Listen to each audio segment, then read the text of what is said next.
I realize that I'm a little behind on that, so I'm going to have to get busy on that, if not by Thursday, by Friday, to catch up on some of the back recordings. But we are rapidly, what is it they say? The end is near. Okay.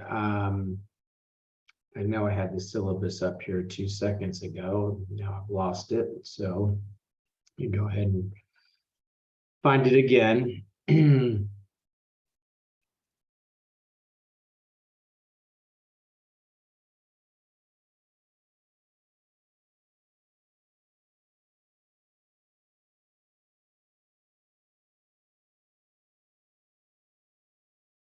There we are. We really just have the 2 classes left tonight, obviously, and next week. So I really would hope that we can get through chapter 9 tonight. And you look and you say, okay, well, we'd still have time to do chapter 9, 10 next week. But I'm going to go through some of chapter 10, but I really want to go back to chapter 8 to talk about not-for-profit, because that is a heavier area than the remainder of governmental that is talked about in chapter 10. Remember, as I've stated, governmental and not-for-profit together constitute in the neighborhood of 20 to 25 points on the exam. That's something that I think a lot of candidates neglect. And I don't want to see you get on the exam and get, something silly like a 73. And if only we had spent a little more time with the not-for-profit, you would have been able to pass. So I want to make sure that we get that. In terms of final review, I'm open to suggestions as to a date to do that. I'm thinking that, and it won't be a requirement for the class, but that we would add an additional Tuesday, 8/23, to go through the final review. But I'm open to suggestions on times, dates for that final review class. I'm thinking 8/23 makes sense, since we've been together here on Tuesdays for the last several weeks. We would just go ahead and extend that and have a little more time to go through some key areas that I'd like to review with you. Okay, so that's the look ahead. Are there any questions on that? Again, that additional date will not be mandatory for the class, but if folks want to join, and I will record that and post that if that's for some folks that may not be convenient. Now, if I get on a Zoom meeting and nobody's there, I'm not going to talk to myself. So don't expect a recording if nobody shows up. So, okay. All right, good. So we don't have any questions. I want to jump us to, let's just take a look at e-learning real quick. And I'm going to put you in, put me in student mode. Where am I? Switch role to student. And I just want to point out a couple of documents. I've made a couple of changes to some things. I have some slides up here that I'm calling revenue recognition slides. And so I would encourage you to open that and take a look at that, because I'm going to be reviewing some things with you there. And then I've also put some fiduciary funds slides up here that we'll get to when we get into chapter 9. In fact, I'm going to use these slides which supplement the material that we have in the book. And I've put some things from the book and some things that I'm supplementing with additional discussion, because I feel like the book meanders a little bit through some of the fiduciary fund discussion. I want to sort of crystallize that a little better. So when we get to that part, if we get to that tonight in chapter 9, I'll use those slides for that. And then we will go through the inventory example together. This property tax example is a bit long. I do encourage you to look at that, but I'm going to give you a more abbreviated one here as we start to review now some of the things that we talked about last time from chapter 8, namely revenue recognition, because I think that that's something that you really need to think about a couple of times. It's not something that, okay, got it, I've had a governmental class before, you're just reviewing for me, John. if it's your first look at this, I think it's worthwhile for us to review some of this stuff again. So I'm going to go ahead and put up that slide that I was calling revenue recognition that I just showed you a minute ago.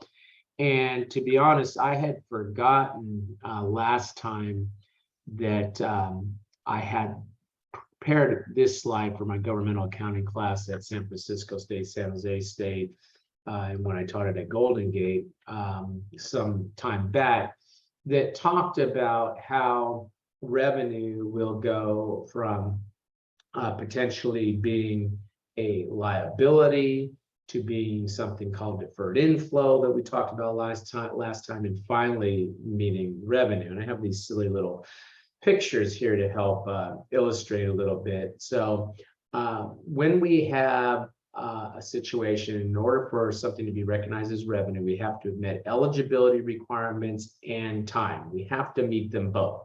Now, if you've met neither eligibility nor time, you are considered a liability, and you can't call it deferred revenue.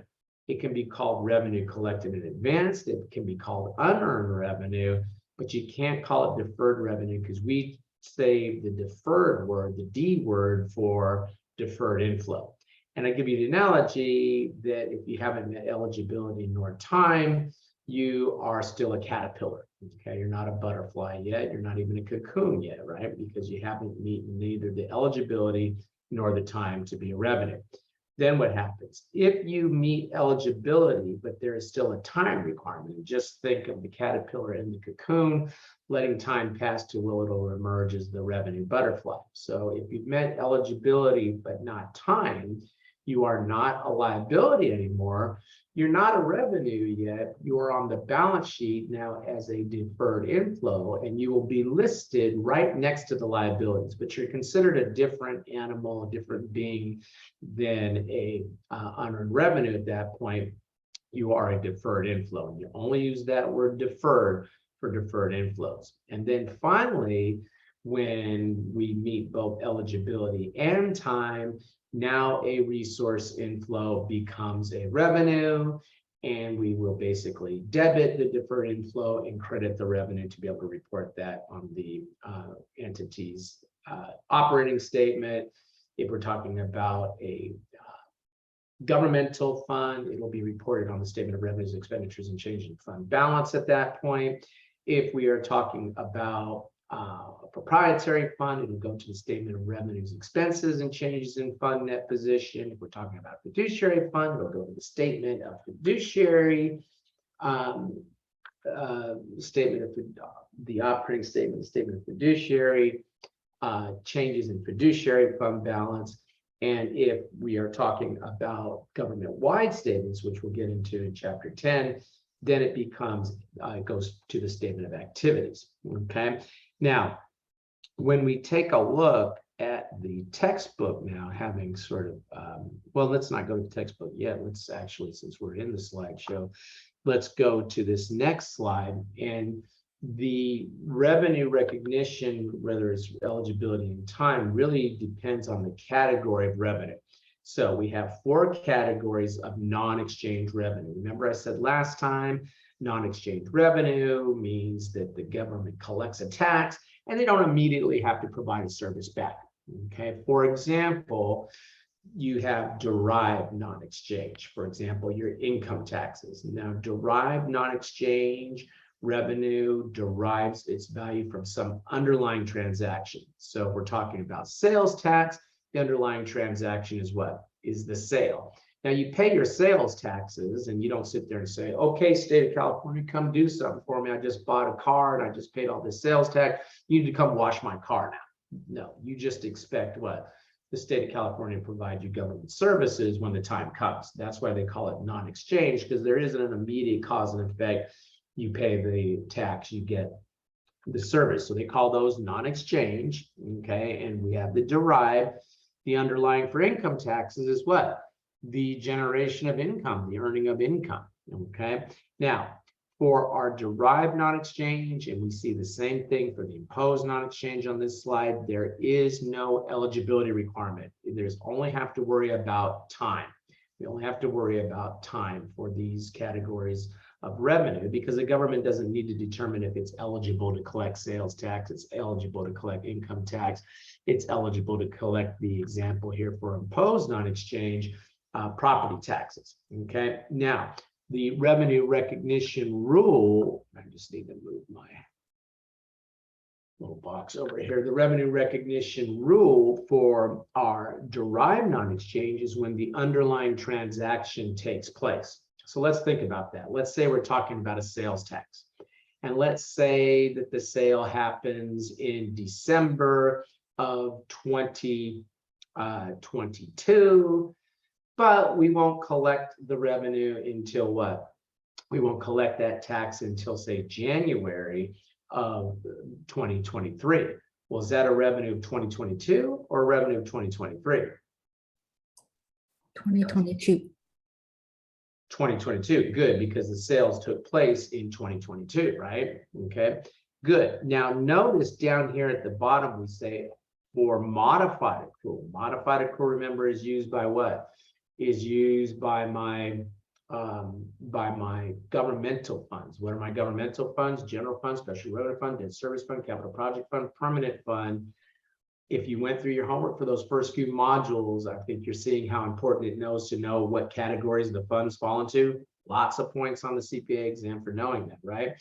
So if we're talking about our governmental funds, we use modified accrual. So we layer on top of these rules that collection has to happen within 60 days.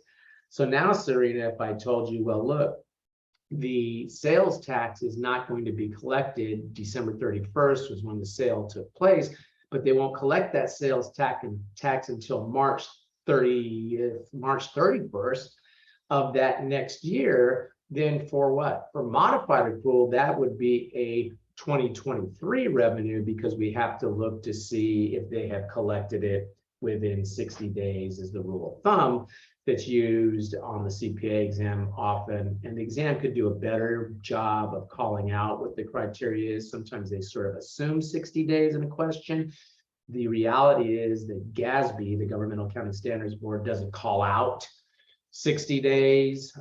They say when the funds are available to finance expenses of the current period, and that is up to the entity to determine. And that could be 30, 60, 90, could be as far out as 120 days. In the absence of a call out of whether it's 60 days or not, just use the rule of thumb 60 days that you see on this slide. And so we would have to look for modified accrual to see how long it'll take them to actually collect that.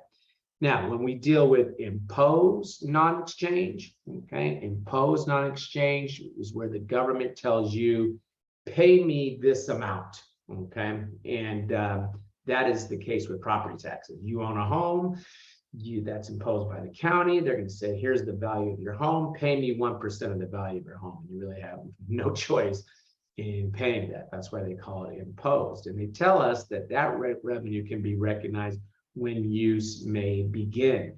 So if the tax bills are mailed out in November, even if the government collects all that tax in November of 2022, but the law says that they can't start using that money until we flip into 2023. So they're mailing out the 2023 tax bill in November of 2022, but they don't collect, and they collect that money even in 2022, they can't start to use it until 2023.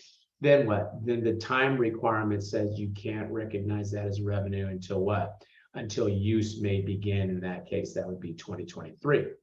For fines, again, the government imposes a fine on you. For fines, the government's going to say, hey, pay me this, and the government can recognize a revenue when there's a legally enforceable claim. I was on an assignment years ago with the Government Accountability Office where we made them take receivables and revenue off the book because they were taking a revenue even though there was still an opportunity, and it was dealing with the U.S. Forest Service. They were taking revenue when they billed somebody for having burned Forest Service property.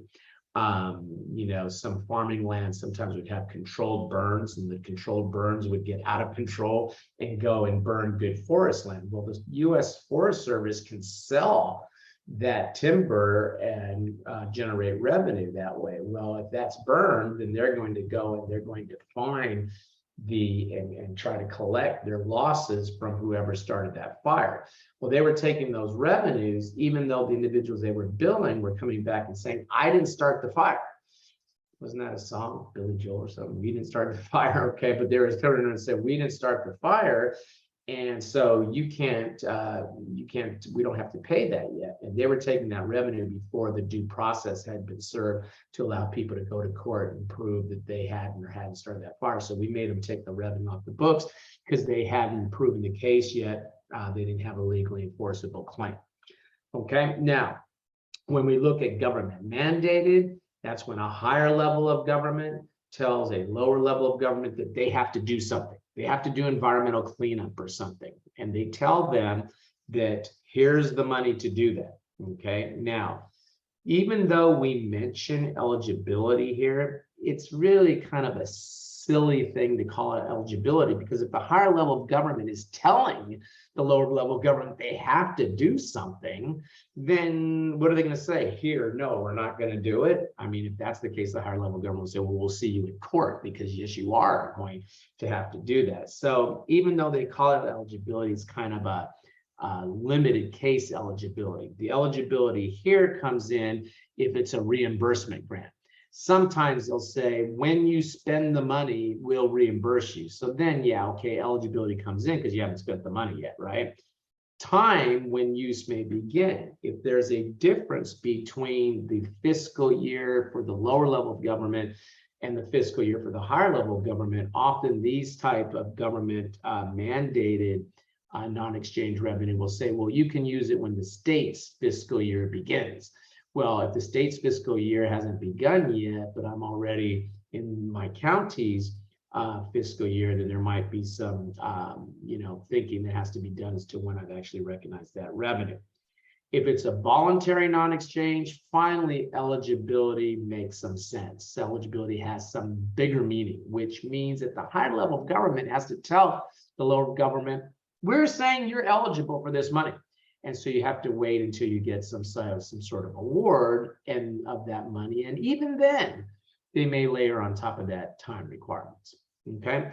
Now, this is just a high level look. What I want to do, and we're going to stay sort of high level here because we kind of went through some of this last time, but I just want to go back now and point back to the textbook. What's that passkey? Yeah, okay, here we go. And so let's just take a look now, and I can go ahead and pull us back in full screen mode for this. And we start to take a look at some of the things that are said on this passkey. Okay, so all revenues, as we saw on that slide, are subject to time requirements. Okay, derived and imposed non-exchange are only subject to what? Only subject to the time requirements. It's that same information that we just saw. I'm just showing you here in the book. Only government mandated and voluntary non-exchange are subject to eligibility requirements. But what's a little annoying here is that for the government mandated, okay, non-exchange, it really is what? It's really when they're dealing with reimbursement.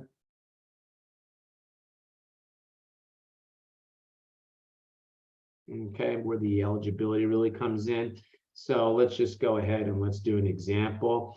Let's say I'm told that I have to do some sort of environmental cleanup, and they'll reimburse any money I spend on that. Let's say that's what they tell me. Well, what happens? At the time that I spend the money, let's say I spend some money on environmental cleanup, I did the expenditure, say 10,000, just making that number up. I credit cash 10,000. At that point in time, I can go ahead and debit what? Grant receivable, because they've told me they'll reimburse me for any money. And I can take the revenue at that point in time because I have what? I have now met the eligibility requirement, and there really is no time requirement there because I have gone ahead and done what they told me. So the only point for the government mandated where eligibility is particularly relevant would be what? Would be the reimbursement type grant. Okay. Now, eligibility requirements really make sense when we're talking about the voluntary non-exchange, and they say they are subject to contingency requirements, and the contingency is the higher level of government has told you, congratulations, you've won a grant for this money. Now they're eligible, and then they may layer on top of that some time requirements. And we're going to actually look at an example of a grant like this here in a multiple choice question here in a couple of minutes. Okay, what I want to do right now is put some numbers on what numerical example for what we talked about for the imposed non-exchange. Okay, so let's talk about property taxes. Let's use property tax as an example. Okay, so property tax bills are mailed out in November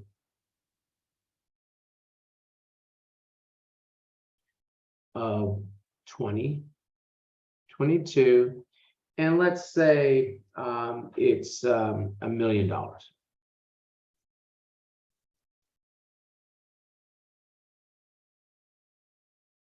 Okay, and let's say that 800,000 is collected in December of 2022. Now, just as a fun point, why would somebody pay their property tax in December of 2022? Payments, I should have probably put this first, are due in March. Let's just say on March 31st, 2023, and 200,000 is collected in March 2023. Okay, let me read that because I know I'm writing over other stuff here. Property tax bills are mailed out in November of 2022, for $1 million. $1 million of tax bills. 800,000 collected in December 2022. Payments are due on March 31st, 2023, and some people wait until the due date to send those in. They're collected in March 31st, 2023. Okay, and some people wait until the due date, and so 200,000 is collected March 31, 2023. Okay, now why would some people pay in December? I mean, it's not due till March. Why are they getting so much in December? For their taxes. Right, good. Some people want to take that as a deduction in 2022, right? And if they're a cash taxpayer, they can take that, of course, subject to the ridiculous limitations they put on the state of California these days, but that's a whole nother question. But yeah, some people may want to take that in 2022 as a deduction, so they pay it early, right? So let's just go through, and for full accrual accounting. Full accrual accounting is used at the government-wide level. It is used by my proprietary funds, by my fiduciary funds. What would happen? We would go ahead and we would debit in November, okay, 2022. We would debit taxes receivable. We would credit deferred inflow. Why are we, did I say debit? Debit taxes receivable for $1 million, put the numbers, John. We would credit deferred inflow for $1 million because we don't have to worry about eligibility because it's a property tax, number one. We only have to worry about time. And they tell us that what? it's for 2023 taxes. Okay, it's to finance 2023 activities. Well, I didn't actually say that. Mailed out in November 2022.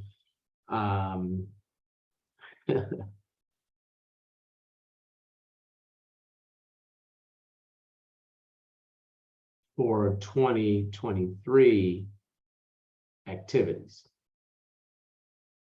Okay, so it's 2023's property tax bill. I probably should have made that more clear, but it's mailed out in November 2022. So since we're not in 2023 yet, we can't take the revenue because what? We're not in 2023, right? Okay. Now, for modified accrual, okay, same entry.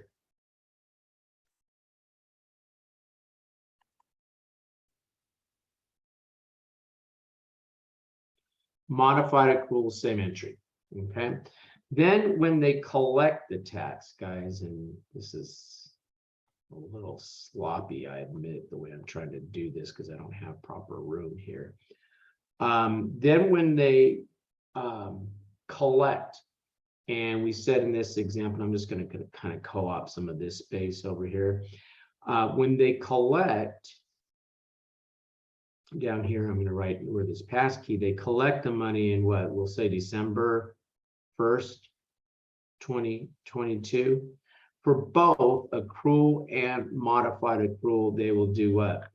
They will debit cash for 800,000, the amount they collected, and they will credit the taxes receivable for the 800,000 for the amount that they had collected, right? Because they did collect those. Okay. Now what happens now, and this is still, again, the property tax example coming down, in January of 2023 now, okay, for both the modified accrual and full accrual, they can go ahead and, well, actually for the full accrual, excuse me, not for both, for full accrual, now they're in 2023, use may begin, right? Because they're in 2023. So for full accrual, now they can go ahead and debit deferred inflow for the full 1 million and credit revenue, because for full accrual, we just had to say that to meet the time requirement, use had to begin, right? And use can now begin in 2023. For modified accrual, we're not going to do anything. Actually, for modified accrual, excuse me. For modified accrual, I'm putting that as MA, we can debit deferred inflow for 800,000 and credit revenue for 800,000, because what? We already had the cash, right? And use may begin, and it's not going to go outside 60 days of the balance sheet date of 2022, right? So this would be what? This would be 2023 revenue. Okay, these would both be 2023 revenues because now we're there. And I realize I just screwed something up here. Taxes were due March 31st, 2023. That's okay, but they don't collect some until March of 2024. So now we're all the way till 2024 March. So we are now what? We are now 60 days beyond the balance sheet of what? Of 2023, aren't we? When they finally collect the rest of that. Okay, so for full accrual, you simply, well, for both full accrual and modified accrual, you would simply debit the cash for the remaining 200,000, credit the taxes receivable for 200,000. For modified accrual,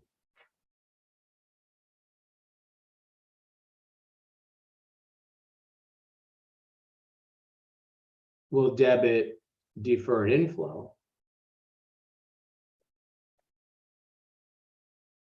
for 200,000 that now is closed out. Remember, we had originally credited for $1 million. We debited it for 800,000. We debited it for 200,000. We'll credit revenue 200,000, but that is what? That is a 2024 revenue because it fell outside the 60 days. So this is a long way of going to tell you that what? You've got a difference of 200,000 between what you would report using modified accrual versus full accrual, because what? Because 200,000 fell out of the 60 days, right? And that was the difference between the two. Okay. So they mail out the tax bills. Even though they collected the money, it's still deferred inflow. And I said 1,200,000, and I think I just better make that what? My journal entries through balance, it should be $1 million. They debited tax receivable $1 million. They credited deferred inflow for $1 million. That's the same under both. Then when they collect the money, they simply debit the cash. They credit the taxes receivable because they got the cash for that, for the 800,000. That's that right there. And then what? For full accrual, as soon as the calendar changes, they can recognize all of that as revenue, right? As soon as the calendar changes. For the modified accruals, since at that point they'd only collected 800,000, they can only take 800,000 because they're waiting to see if any amounts are going to sneak outside of the 60 days. And in this example, sure enough, we had what? That remaining 200,000 snuck outside of the 60 days. So that fell into what? Fell into the next year's revenue because of the 60, what we're assuming was a 60-day criteria here. Question. Okay. All right, good. Now, just to give another thing to think about here for the government government mandated.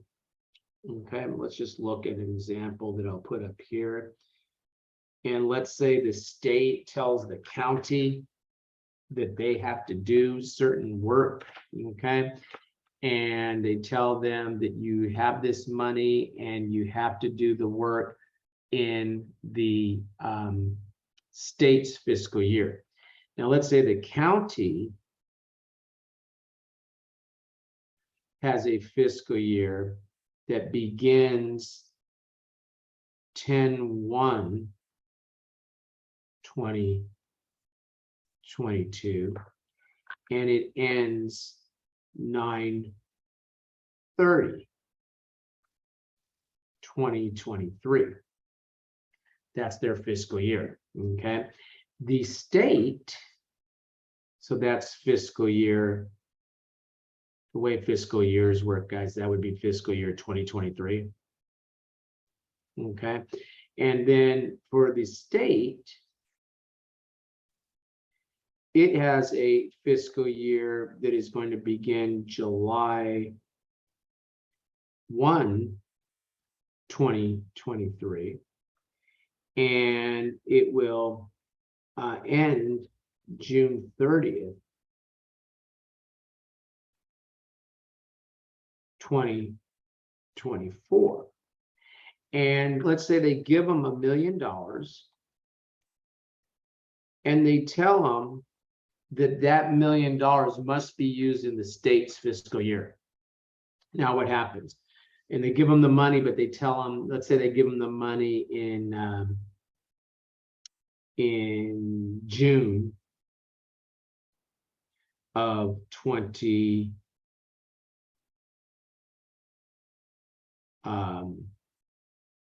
they give them the money in June of 2023. And they tell them, don't use that money until the state's fiscal year begins. Okay. Now, my question to you is how much of that money should be for the county?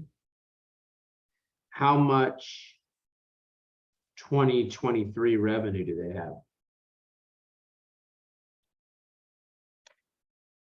It says that you can take the revenue when the state's fiscal year begins. So how much is the county's 2023 revenue? Serena, were you talking? Yes, 2023 will be 9 months, right? Am I right? I don't know. Is it? Because If I get the money in June, I don't know what your 9 months means. oh, okay, I saw Allocate the it or wrong. something? Are You you get the trying to money in allocate it? June, that would be 6 months, right? Are you trying to allocate it? Yes or no? Yes, I try to allocate according to the months. That's fine. I'm glad you stepped into that. Thank you. No, there's no allocation. They say that what? They say that it has to be used in the state when the state's fiscal year begins, when use may first begin, that's when it's a revenue. And since use may begin what? July 1st, 2023. And even though it's state's fiscal year, what? This is the state fiscal year is 2024. This would be revenue for the county, the entire million would be revenue for the county in their fiscal 2023, because even though the state's fiscal year began July 1st, 2023, the 2024 fiscal year began July 1st, 2023. They say when use may begin when the state's fiscal year starts, and we're still at that point in what? County 2023, aren't we? So that's all taken county 2023. Okay, that's the trick. If the exam got this far off, and guys, confession here, I think I may be getting a little granular with some of this now, but by the same token, I don't want to have a bunch of crap talked about in the book, the way the book's laid it out, frankly, and no contextual sophistication as to what we're meaning by all this, okay? And so for the state's purposes, even though we're in 2024, for the county, that would all be what? That would all be 2023 revenue. Question. Okay, good. And then let's talk about the one time where eligibility actually means something. And I believe that this question that Becker created is probably, again, a little bit over the top in terms of how sophisticated the exam would even get on stuff like this. But let's just look at this since Becker's provided us this example, this question. I think it's worthwhile for us to look at it, okay, together, so that when you see something similar like this in your homework, you see what they're doing. So they tell us, guys, and I know the print is a little small, so you may need to look a little closer.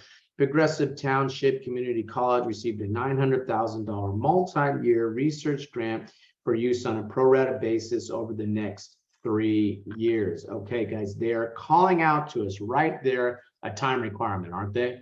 Over the next 3 years. Okay.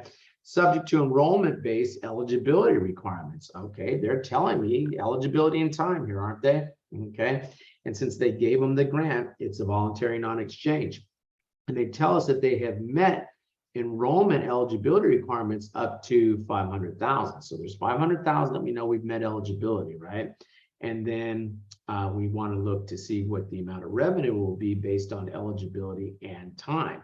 So when you jump down to the answer, look, 900,000 divided over 3 years is 300,000. We've met eligibility for what?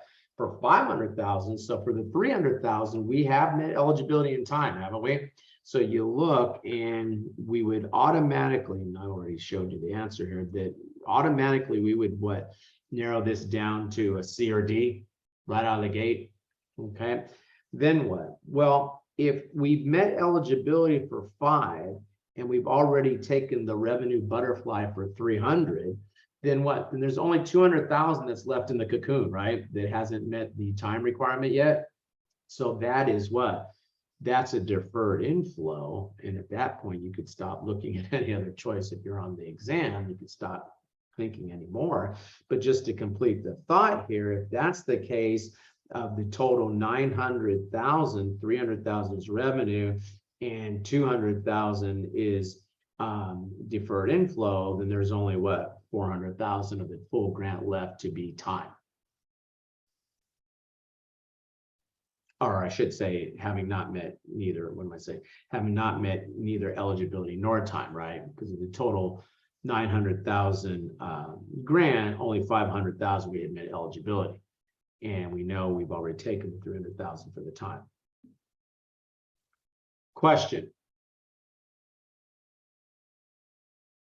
Okay, all right. Now, again, I believe, even though there is this question in here from Becker that you'd probably see in your homework, I believe that this stuff, this nature of conversation that we're having right now is beyond the scope of the exam, but be ready for it nonetheless, just in case somebody tries to clobber you with something like this.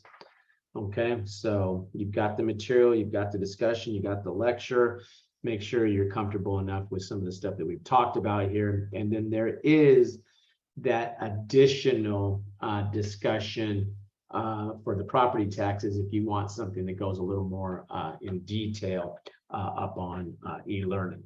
Okay, now you come over and you take a look at this example here where we're going to do a property tax example with journal entries. And the primary takeaway of this discussion, guys, is how to handle uncollectible taxes. That's the primary takeaway from this. They don't tell us, I don't think in here anywhere they tell us whether we're accounting for this in using modified accrual or full accrual. So since that's the case, I'm assuming that there's no difference between modified and full accrual in this case, meaning that what? All of the money has met eligibility and time requirements, and all of it will be collected within what? 60 days, right? That's the case, then there will be no difference between modified accrual and full accrual. And basically, what we're going to do here is see how to handle the uncollectible taxes, okay? So what happens? They mail out the tax bills. When they mail out the tax bills, we go ahead and we debit the property taxes receivable current for 1.8. We credit revenue 1,620,000, and that's because they estimate that they won't be able to collect $180,000 worth of taxes. In government, we do not recognize bad debt expense. There is no bad debt expense, like we talked about, whatever chapter it was, chapter 3, 4, what was it? We sat there, chapter 3. Remember, we talked about the allowance for doubtful accounts where we debited bad debt expense and credited the allowance. In government, you reduce the revenue by the amount you think you're not going to collect. Okay. Now, what happens? They collect the taxes, and when they do, they debit cash. They credit the taxes receivable current. Now, what happens? Some people become delinquent, meaning they're going to pay their taxes late. If that's the case, then we have to reclass the taxes out of current. Okay, let's just make sure we're following where we got this 342,000 from. This is our taxes receivable. We originally debited it for 1.8, and we went ahead and we just credited it for 1,458,000. That means that we have what? We have this balance here of this 342 that they're showing. And so now we're going to go ahead and reclass those property taxes out of current. Remember, we put them in current. They're no longer current because they're delinquent, they're late, and we debit property taxes receivable delinquent. Now, remember, guys, on our governmental fund financial statements, we only have what? We only have current items. And so these delinquent taxes are not non-current. They are what? They are delinquent. They are telling you that the taxpayer is late. It's not a non-current asset. Okay. Okay, good. Now, notice that what? We have this 342 that we haven't collected yet. And originally, we put in the allowance. I'm going to put a C here. It was the allowance current. We had put what? We had put 180,000. And now we decide, you know what? We're going to put an entire 342 into the allowance. We're saying if they're late, we now think they're maybe not going to pay us. So what do? We want to put that allowance, I'm gonna put a D here, allowance delinquent, we're gonna take the 180,000 out of allowance current and put it into allowance delinquent. And now we're going to take the remaining, and it's what? The remaining is the 342,000 that we want to put into delinquent. And we have to do what? We have to put that remaining 162 in there. That brings it up. Is the math correct here? Does that bring that up to the entire 342 that they hadn't collected yet? That brings it up to the entire 342. So we have to make the journal entry balance. And what we do is we reduce the revenue by the amount we think we're not going to collect, right? Question. Okay, good. So really the takeaway here is how to handle what? Delinquent taxes, how to handle the allowance. Okay, good. So with that, we can move down now. And we said this last time, okay, but we're repeating it here. Capital purchases are treated as what? Expenditures. So if you're buying police cars, you're paying police salaries in the governmental funds now under modified accrual, they are both what? They're both expenditure. By the way, we're just talking about the governmental funds accounting here, right? Even though I've kind of mentioned full accrual, which is usually the government-wide level a little bit. Okay. Okay, good. Now you come down and notice, guys, I probably should have stated this earlier today, but I did say last time, notice it's all about understanding differences between full accrual and modified accrual. Okay, so we've been dealing with that. We dealt with the budgetary entries. Those are unique to what? The governmental funds. We've talked about differences between modified and full accrual now for actual activity. Okay. And then we're going to talk about encumbrances here, which is another big area that students struggle with sometimes on the exam that we're going to be dealing pretty well with after we take a look at some of this. Okay, now we have to know how to count for certain current assets. Remember, on the governmental funds balance sheet, we only talk about what? Current assets. So what if we have prepaids? What if we have inventory? Are those current assets? Is inventory a current asset? Come on, guys. Yes. Yeah, we're getting ready for the CPA exam. Inventory is a current asset, right? Yeah. Yes. Are prepaids current? Yes. Yes. Depends. Typically, they're current. They're current. For CPA exam purposes, treat them as a current unless told otherwise.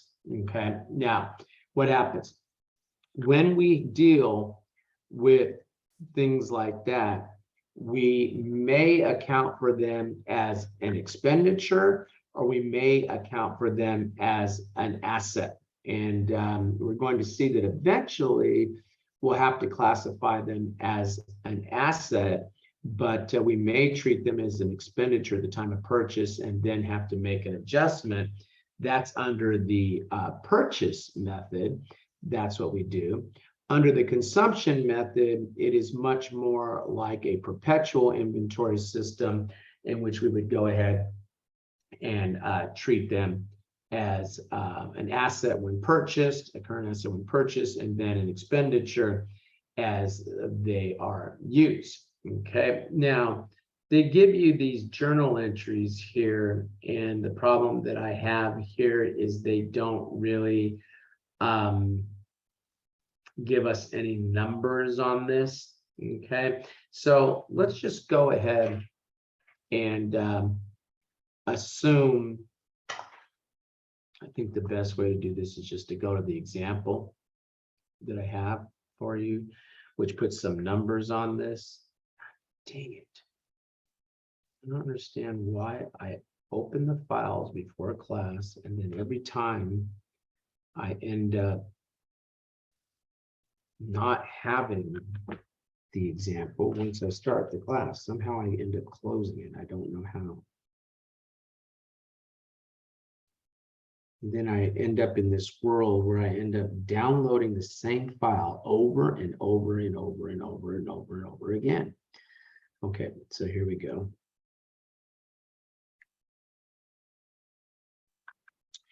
Okay, so the journal entries that you're going to see here under the purchase method, under the consumption method, are the same way they're showing it to you in the textbook, but I'm just putting some numbers on it. And I'm showing you the balance sheet before they purchase any inventory under both methods. Okay, now before they purchase any inventory under both methods, I'm assuming that this, say, general fund has $100,000 cash, and we have our no liabilities. Remember, assets equal liabilities plus fund balance. Remember, fund balance is like retained earnings.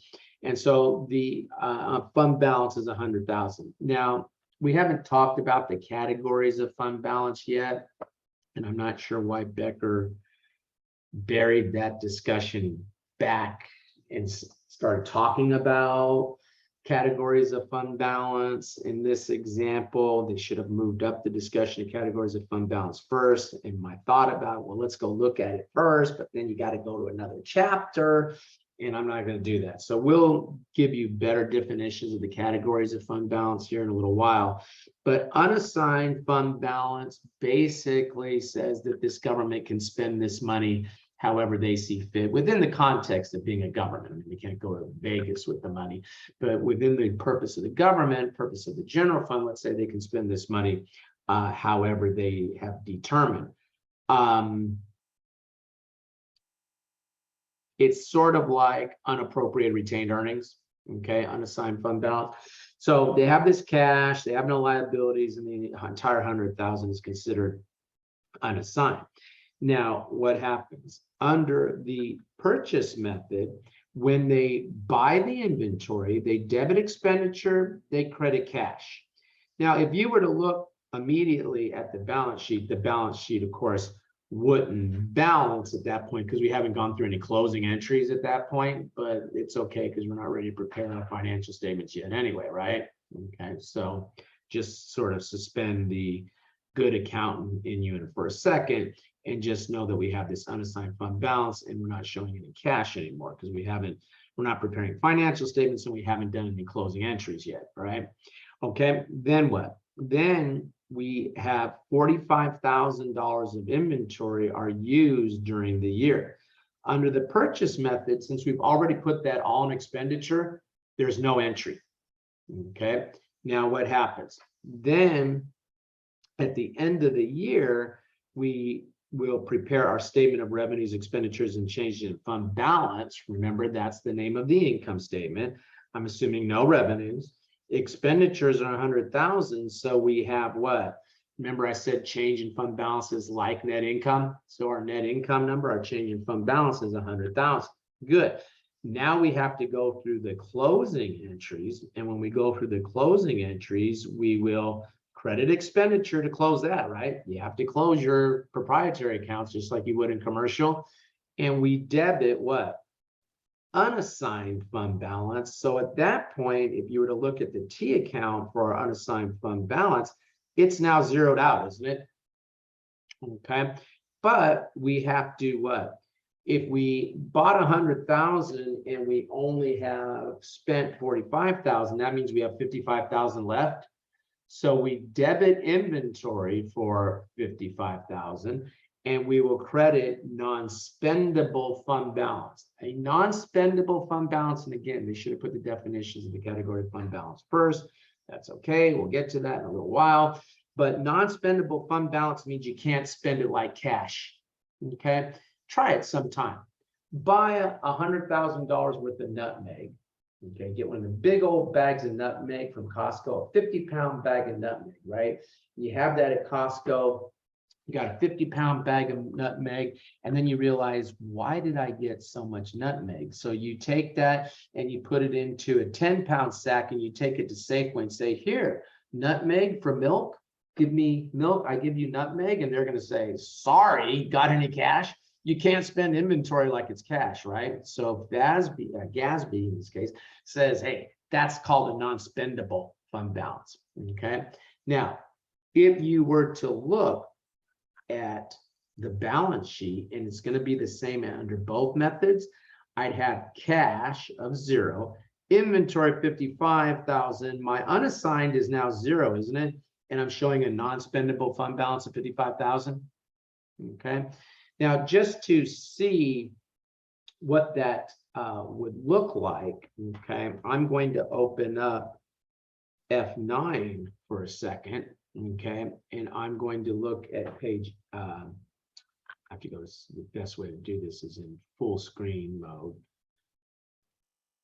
And I'm going to go to page 19. You don't have to go there now because you'll see it later when we get there, okay, but page 19, and there's my governmental fund balance sheet, okay, they're assuming the general fund, okay, and it's current assets, and I keep telling them, guys, you should really use the word current here, and current liabilities, and I've told them that 52 times and they ignore me, okay, but notice what inventory is showing 55,000. How did that get there? We just debited inventory 55,000, didn't we? And what non-spendable fund balance for inventories is showing 55,000. Notice we still have, and of course it doesn't tie totally to that example because for our example it was 0, but we've got other things going on here. We still show the unassigned, right? But we're showing this non-spendable fund balance of 55,000. That's how that got there by that journal entry that I just showed you. And no matter what happens, there must be a match between what we're showing for inventory and what we're showing for a non-spendable fund balance for inventory. That must match. If they drop an atomic bomb, the last thing that the governmental accountant's hand should do is make sure that those two numbers match. They must match. If they don't match, that's an error. Something's wrong. Okay. Okay, good. Now that is the example for the purchase method. Let's go ahead and take a look at the consumption method and how that would work, because the examiners will likely ask you about both. So now we go back to our example over here, and what I want you to do is essentially ignore this that I've put over here. Just ignore it, okay? And what I want to do is just show you how it works when we adjust the inventory account as we use inventory, and we simultaneously, as we acquire and use inventory, and we are going to simultaneously adjust the non-spendable fund balance. So I'm in that second tab where there's adjustments during the year, and that's all I want you to think about. I kind of did a little too much with trying to compare the two here. Just assume that they're going to adjust the inventory as we go along during the year. So what happens? This is just like commercial, except dealing with the fund balances, in which you do what? You debit inventory, you credit cash when you buy the inventory. Now, when you do that, what happens? The inventory account comes up to 100,000, right? At the same time, you will debit unassigned fund balance for 100,000 and credit the non-spendable. When you do, the unassigned does what? Comes down to 0. The non-spendable comes up to 100,000. Automatically, the balance sheet is correct, right? The inventory and the unassigned fund balance numbers are matching. Now, as you use the inventory, unlike under the purchase, I always get them confused. That's my biggest challenge, purchase versus consumption. So where am I?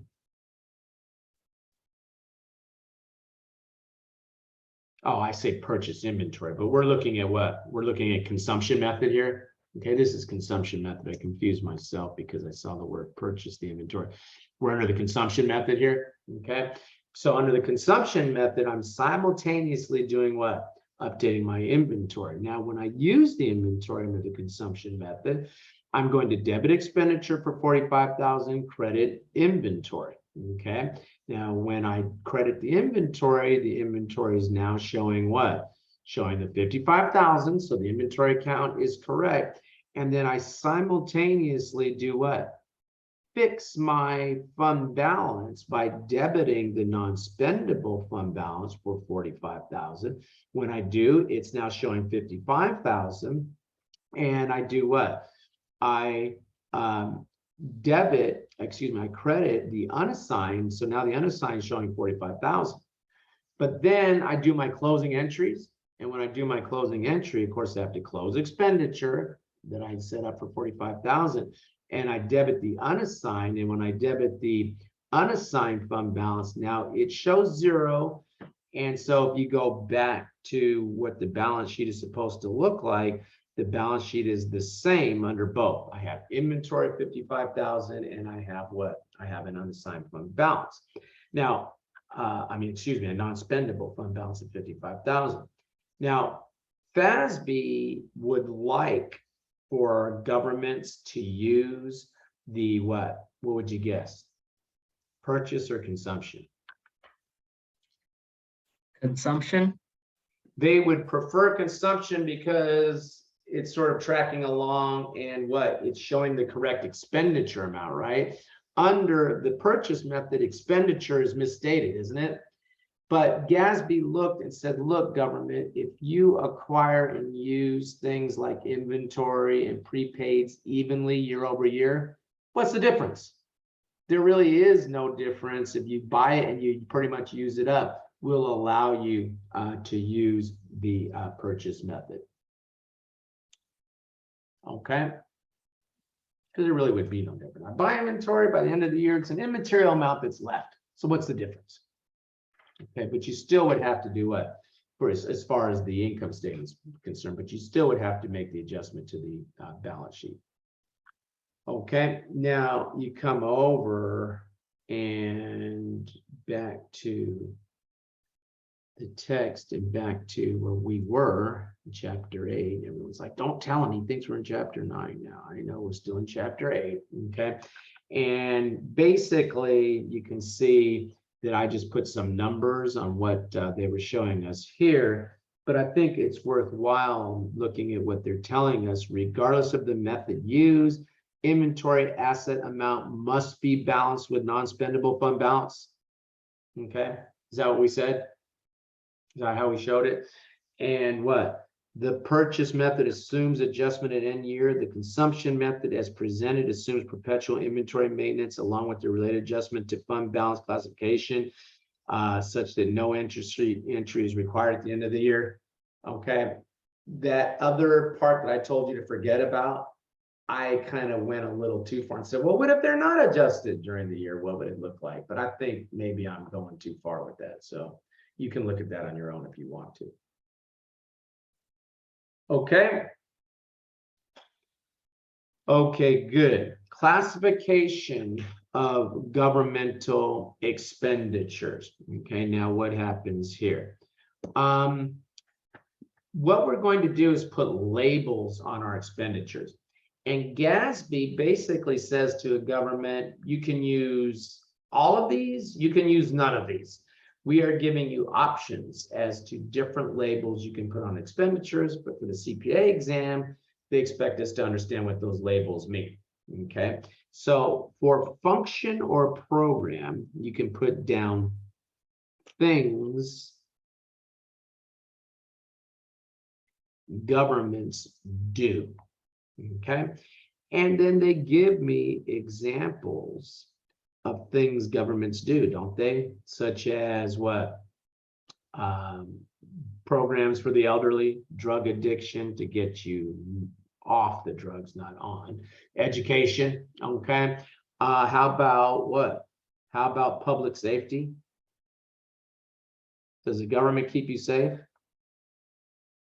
They're supposed to at least try. They're supposed to be a good job trying. And I gave you the example, a ridiculous case where they let the lady slide out of the back seat of the car last time. The police cuffed her, put her in the back seat of the car, didn't strap her in, and then didn't close the passenger side door. She slid out and got killed. Ridiculous. I mean, that to me is one of the worst. Anyway, so what happens? To carry out functions, things governments do, we have what? We have organizational unit. For example, we have the fire and police department combined to perform the public safety function. Okay, now you come over and we have activity.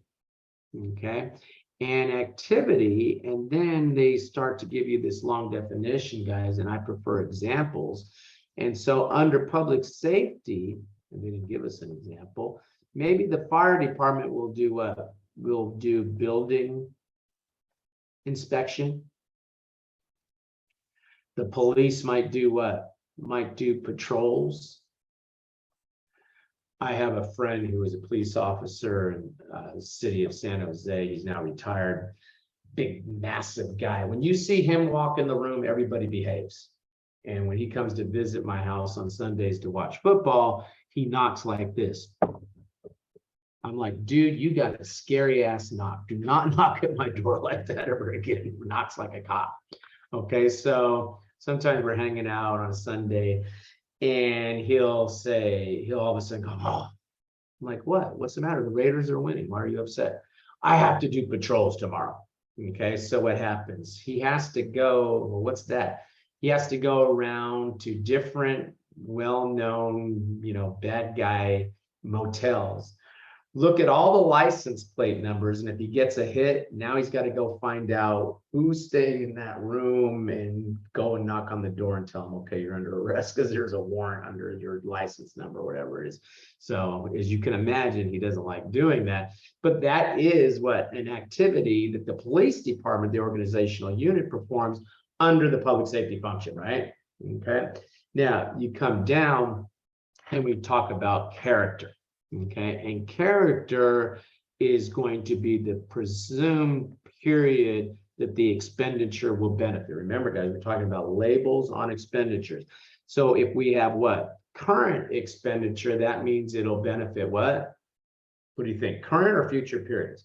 The current period, right?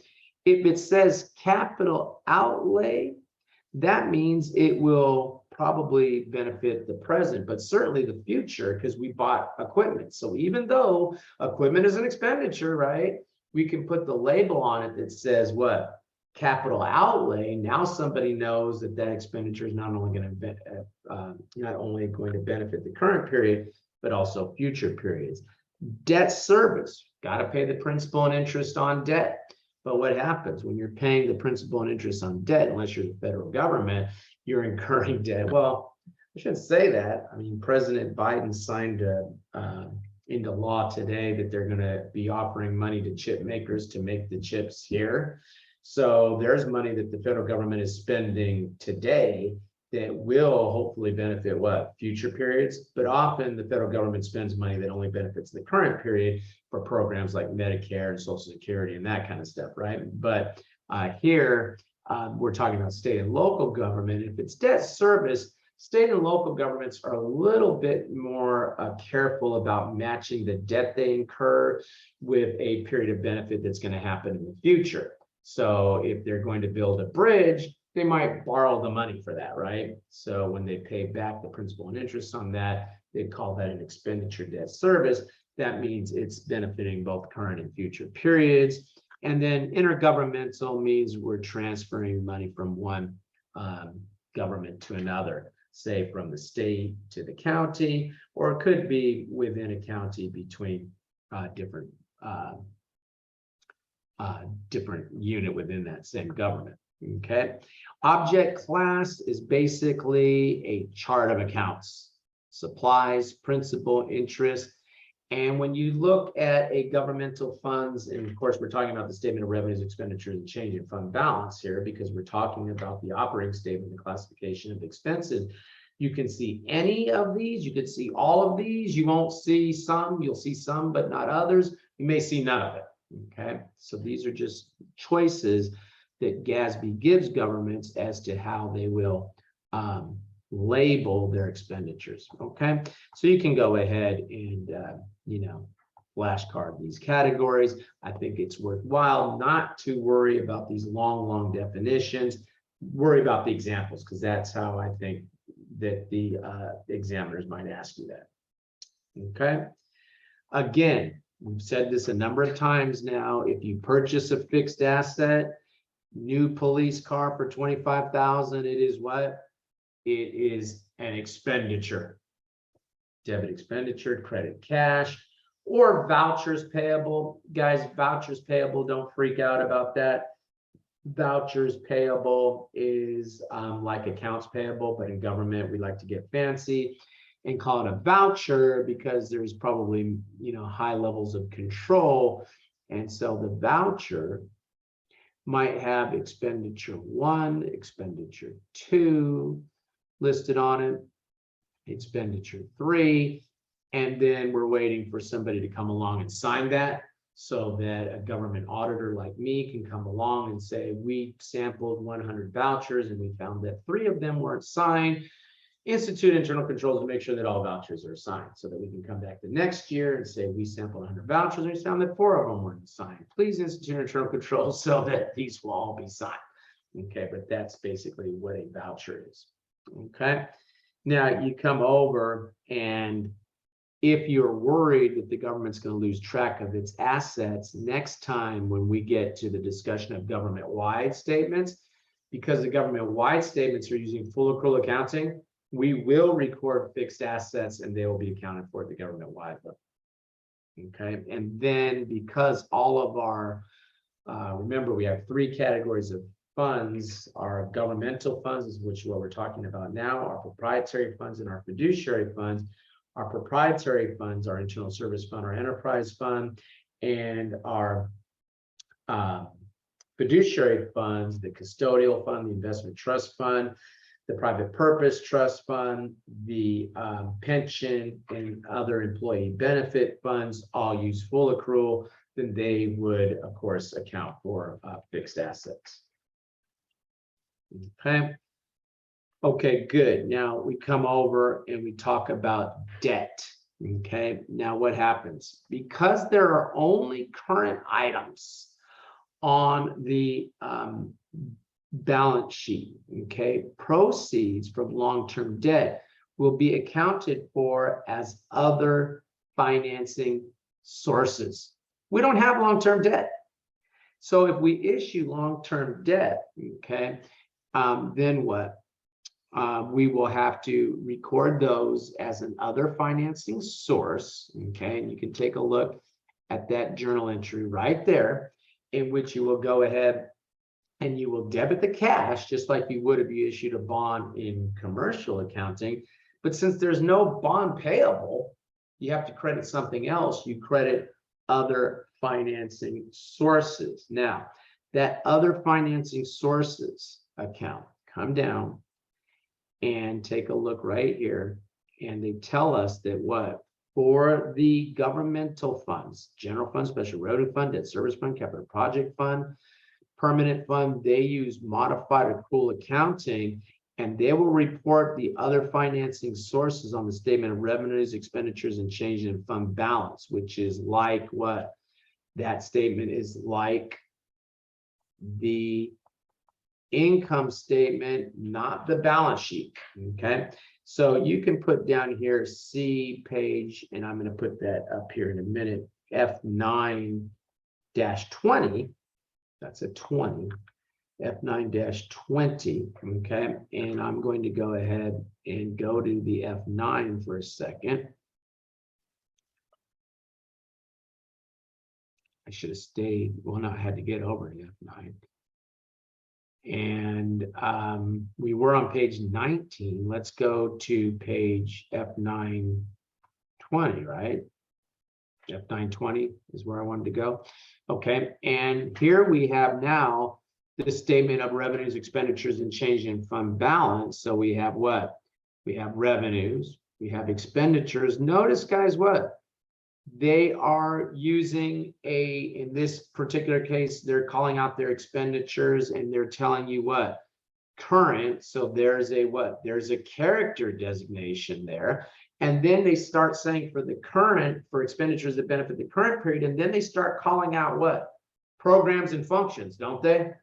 Public safety was our example. Okay, then what? Then capital outlay, they give you another character designation there, don't they? Okay, but you keep coming down and we have other financing sources and uses. And remember, guys, that we said what?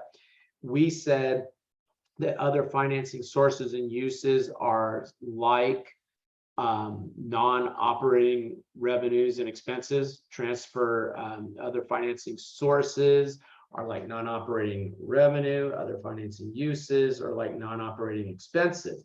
But you see why we don't call them non-operating revenues and expenses, because they're a little different animal. So bond proceeds would be an example of an other financing source, OFS. And if this was that example where we just saw the $1 million, they would literally do what? They would literally show $1 million coming in here, sort of like a non-operating revenue. So it's very different than commercial. If you issue long-term debt in a government, we're reporting it on the income statement, on the statement of revenues, expenditures, and change in fund balance. We don't call it a revenue. We call it what? Other financing source, and it's reported down there after the revenues and expenditures. It's like a non-operating item. Question. Okay, good. So that's the way the bond proceeds work. Now, of course, when they come in, now, of course, when a government borrows money, does it have to pay it back? Yes, it has to pay it back. Okay, so what happens? You come over, not only do we have to pay back the principal, we also have to what? We also have to pay back the interest. So notice that even though the proceeds, when they come in, are an other financing source, okay, repayments of debt and the payment of the interest are both treated as expenditure. When you pay back the principal, you can't debit bond payable because it never was a bond payable. You recorded that principal as though it were a revenue. It increased the what? The fund balance, didn't it? Okay, so now what happens? Now, when you pay back the principal, you need to go ahead and debit expenditure. And just like in commercial, although the rule is that we don't accrue interest in between interest payment dates under modified accrual, we don't record it as an interest expenditure until it is legally payable. And so in this case, they paid it, they assumed it was legally payable, so they debited the expenditure, and for both the principal and interest, they're both treated as expenditure. Okay, so flashcard both of these things up here. The proceeds are another financing source, and the expenditures are what? The payback of principal and interest are called expenditures. Okay, now guys, I don't want your head to explode tonight, so I am not going to get into capital lease accounting for government.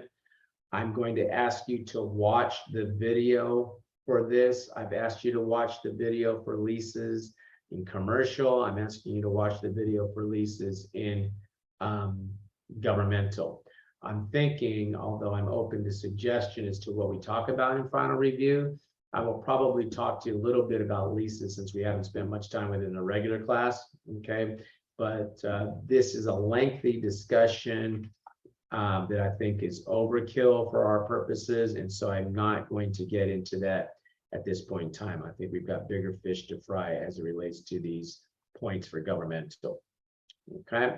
So I do want you to look at that, though. Don't ignore. I'm not going past this because I don't want you to look at it. I do think you need to spend some time with it, but I don't want to burn, 45 minutes to an hour going through that at this point in time. Okay, so let's go ahead and look at some of our questions for tonight.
Okay, guys, we're coming up on 2 minutes here, so go ahead and make your choice, and then I'm going to end the poll. And we had 11 out of the 1, 2, 3, 4, 1, 2, 12.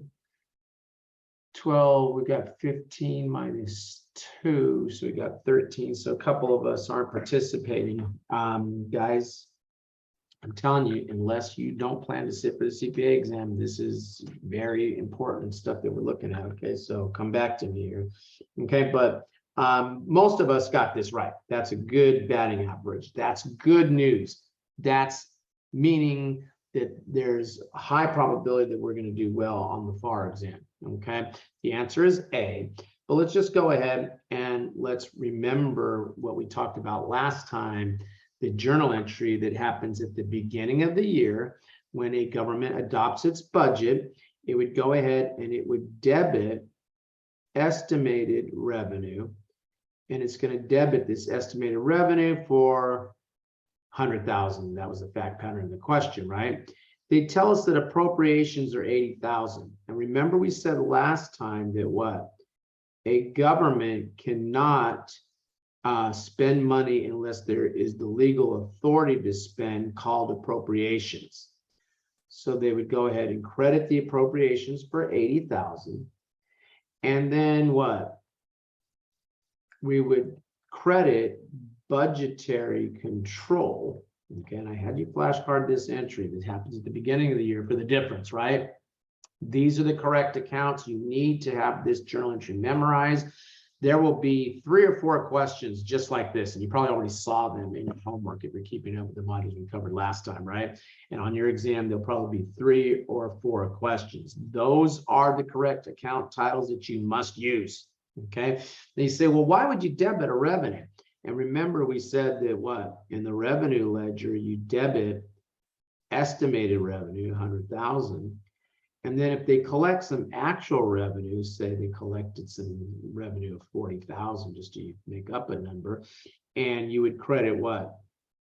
Revenue, assuming you use the revenue recognition rule, eligibility and time for our, property for our imposed and our derived. We just worry about time. So say we met the time requirements for this 40,000. Then we would take revenue of 40,000, and the balance now in the revenue ledger would show that we still have 60,000 left to go. That's why we debited the estimated revenue. As we've seen, actual revenue is a credit, right? Okay. And then the appropriations are approved spending, and that would work the other way. We credit the appropriation, actual expenditure, even if it's for equipment, is a debit, and then we would know how much we have left to spend, right? Okay. Now,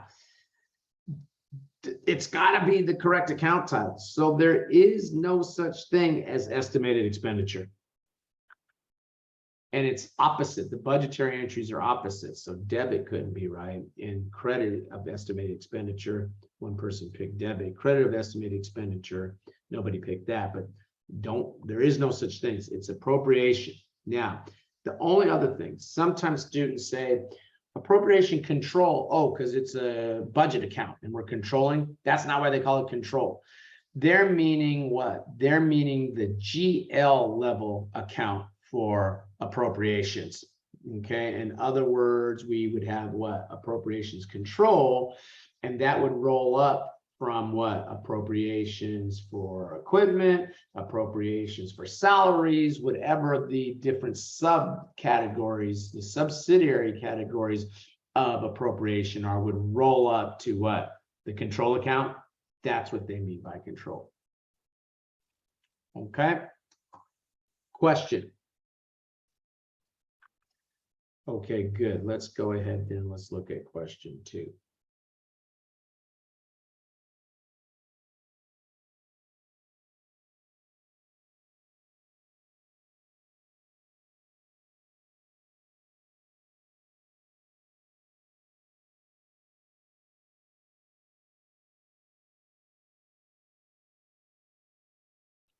I'm going to give you 1 minute for this one.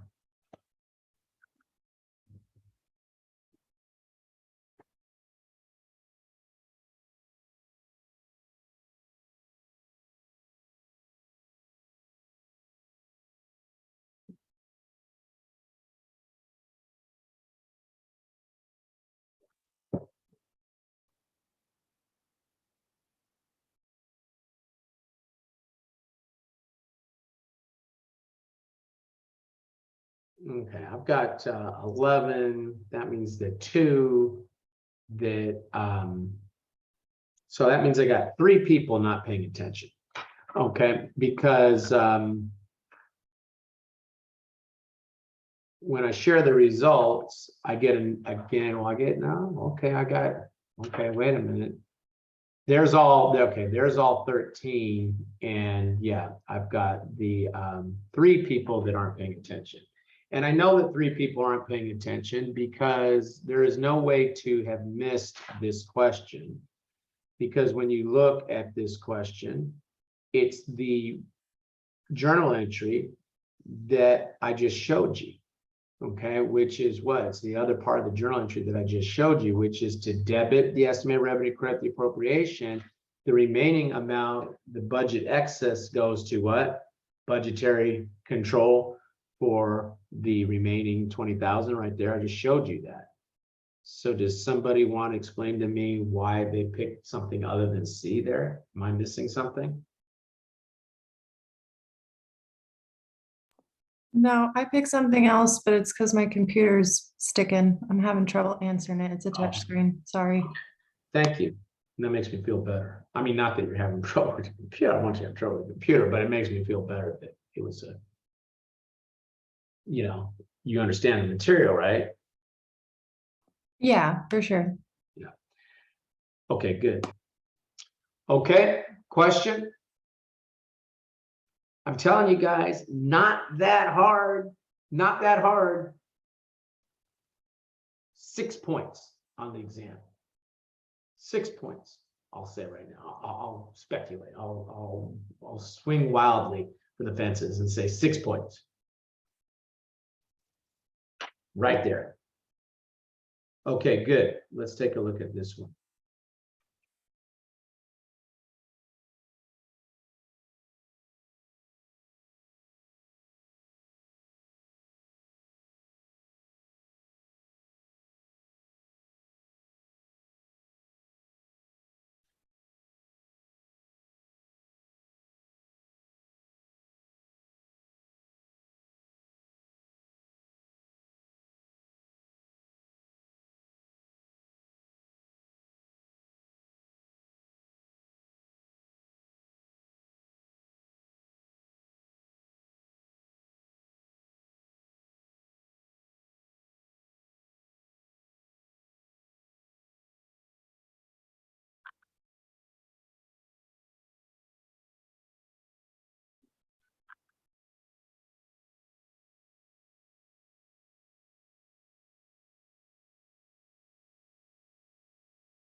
Okay, guys, let's go ahead and take a look at this one. Looks like most folks have had a chance to try it. And good, excellent. We got a really good turnout on this one. 92% of us got it right. We had one choice for D, which is in the ballpark. Of course, in the ballpark doesn't really help much for the exam, but at least we're heading at this point towards a close understanding. Almost got 100% on this question, okay? Now, when you look at this question, they say, what should we report as net property tax revenue in the fund financial statements? So are we to use modified accrual or full accrual accounting here? Modified? Good, modified accrual, although they should have been more careful, really, Michael, to say governmental fund financial statement, okay? You know, called out that it's the general fund or something. But since it's property taxes, it's probably safe to assume that this is the general fund, okay? So we're going to use modified accrual. Now, under both full accrual and modified accrual, we would look, and we know that we have taxes receivable of what? 700,000. So for both modified accrual and full accrual, you know you have property taxes. I'm going to debit that for 700,000. Then what? Then I'm looking, and we have what? We have collections during year one, and they're asking me year one. So I think I'm going to collect that 500,000, right? And then they're telling me expected collections, and they start saying the first 60 days of year two. Now, they should have done what? A better job of calling out that 60 days is the period where they believe that it'll be available to finance expense of the current period. They did not do that here, which I don't like. They're just assuming that everybody uses 60 days, almost as though that's in standard, and it is not. The standard does not say that. It says available to finance expense of the current period, right?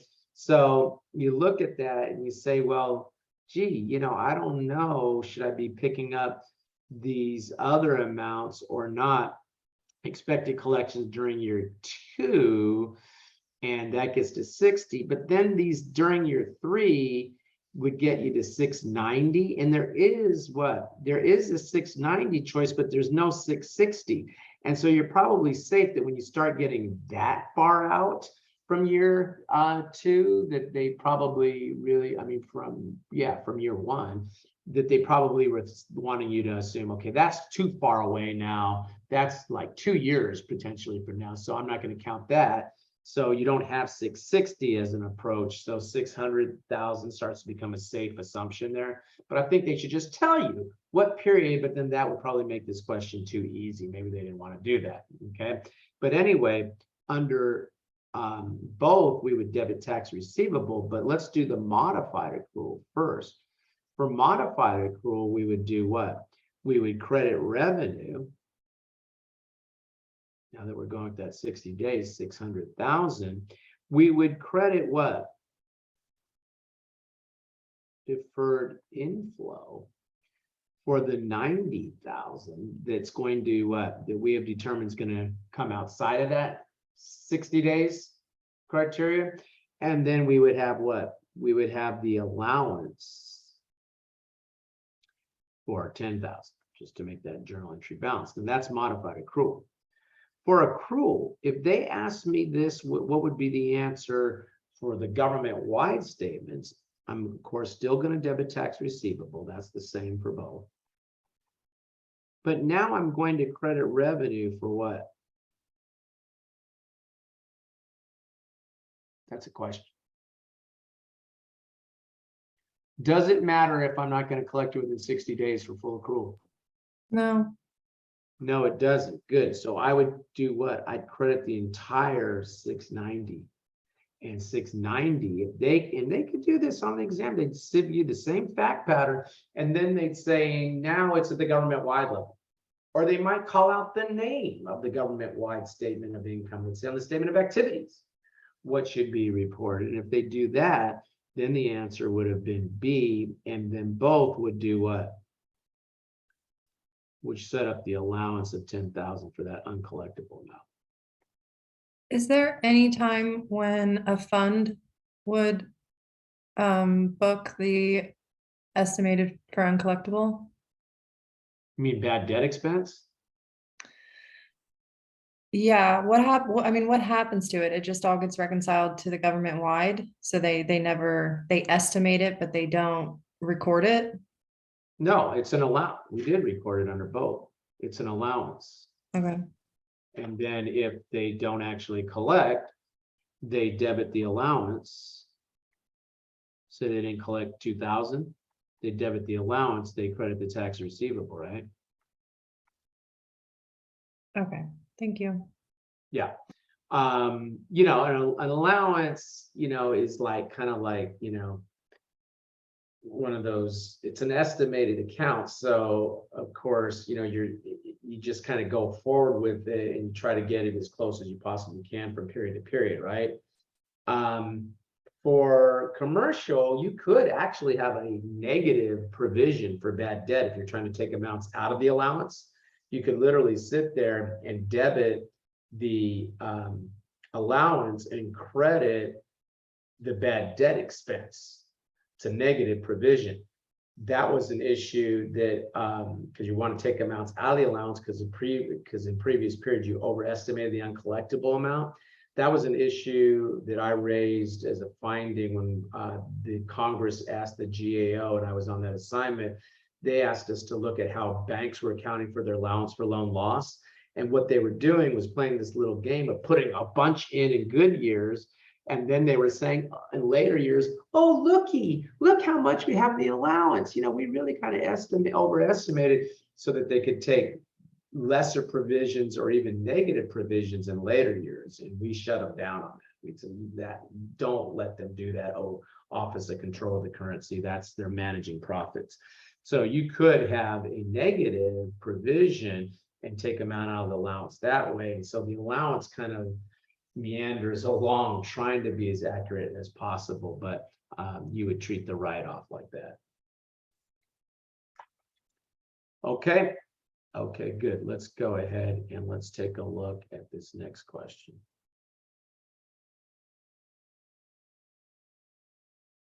Oops, I'm going to relaunch the poll.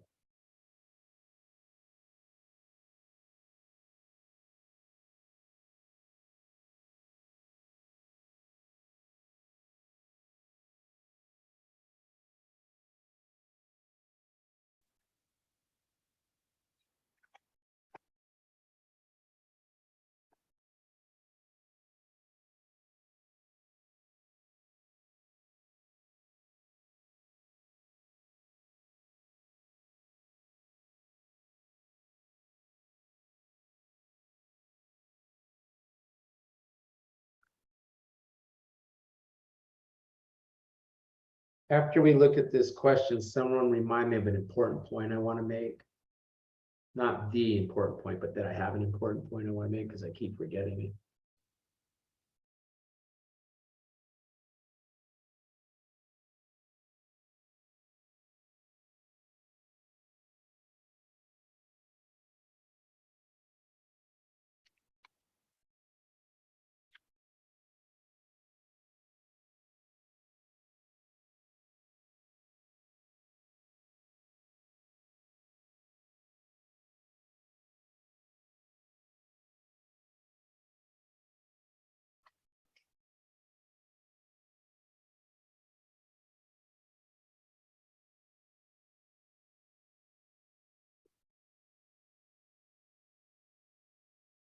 Okay, guys, I'm going to go ahead and call this question early because save time, because it looks like everybody's responded. And everyone has responded correctly, and even more reason to go ahead and you know, show you and stop the polling right now. Okay, so D is the correct answer. 92% of us got that one right. Now, when you look at this question, there's some that of these that are no-brainer, okay, which is what? Payment of principal on long-term debt. We've said that payment of principal and interest are expenditures, right? So we know we got to include that 100,000. Then what? Purchase of a computer, purchase of long-term asset like a computer is what? An expenditure. So we know we got to pick up that 300,000. Now I stop and I look, and do they give me 400,000 as a choice? They do not give me 400,000 as a choice. So the only way I get to one of the choices now is to do what? Since I got these no-brainer ones, I got to pick up that 500,000 to get me to the 900,000, don't I? Okay. So this question is assuming that what they did was they debited expenditure for 500,000 for that 500,000 piece anyway, and credited what? Credited the cash for 500,000. Okay, because when I look at this, payments to vendors could have been generated this way. In year one, they debited expenditure for 500,000 and credited what? Voucher payable for 500,000. And then what? And then in year two, debited what? Debited the vouchers payable, I'm abbreviating that, VP 500,000, and credited cash. And if that was the case, what? That year two entry wouldn't have shown as an expenditure on the statement of revenues, expenditures, and change in fund balance. But they don't give me 400,000 as a choice, so then I have to assume that this plus the other expenditures all happen in year one. Okay. That important point I wanted to make in these budgetary journal entries that we looked at, and this applies throughout the CPA exam. The CPA exam loves to do this to you. Notice they don't ask me the full journal entry. They ask me what's the credit, what's the debit. Well, that's not your training. Your training is to make an entire journal entry when you read a description of a transaction, not half a journal entry, not one line of a journal entry like what they're asking here. So when you get a question, they describe a transaction to you and they give you the information to make the whole journal entry, make the whole journal entry, and then what? On your scratch paper, and then compare to the choices. Okay, I meant to say that earlier, I just kept forgetting. Okay, good. Let's look at this one.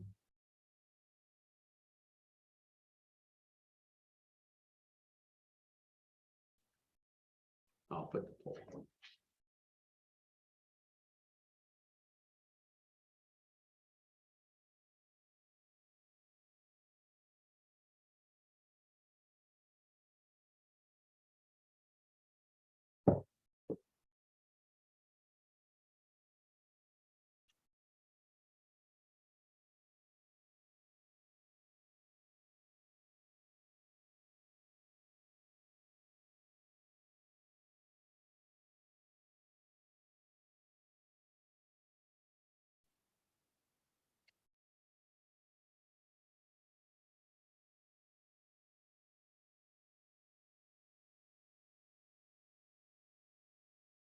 I'm going to give you 1 minute on this one, guys.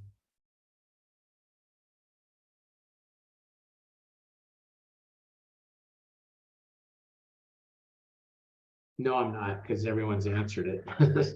And everyone has answered it correctly. And I don't see any reason to sit here waiting for time to pass that nobody's using. Okay. So everyone got this right.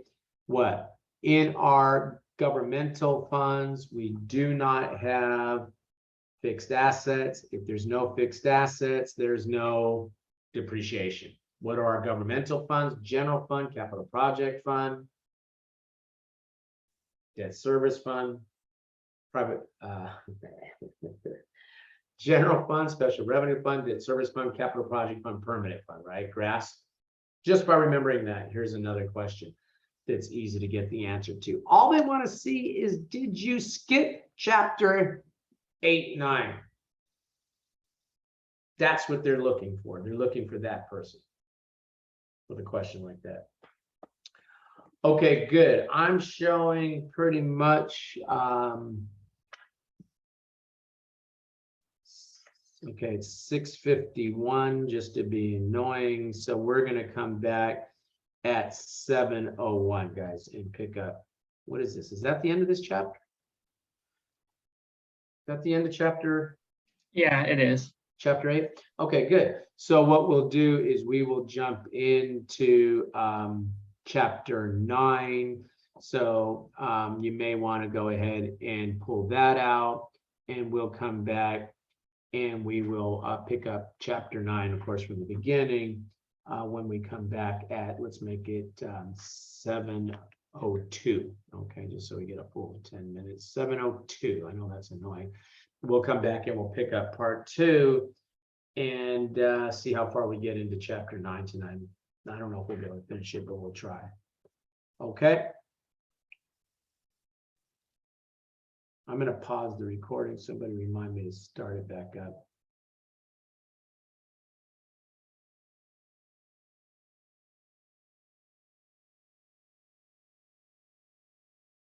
I think I'm going to pause it. It don't let me.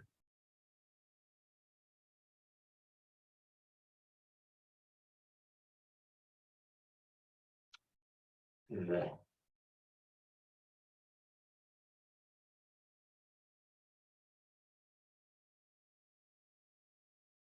Okay, guys, we're gonna go ahead and jump back in.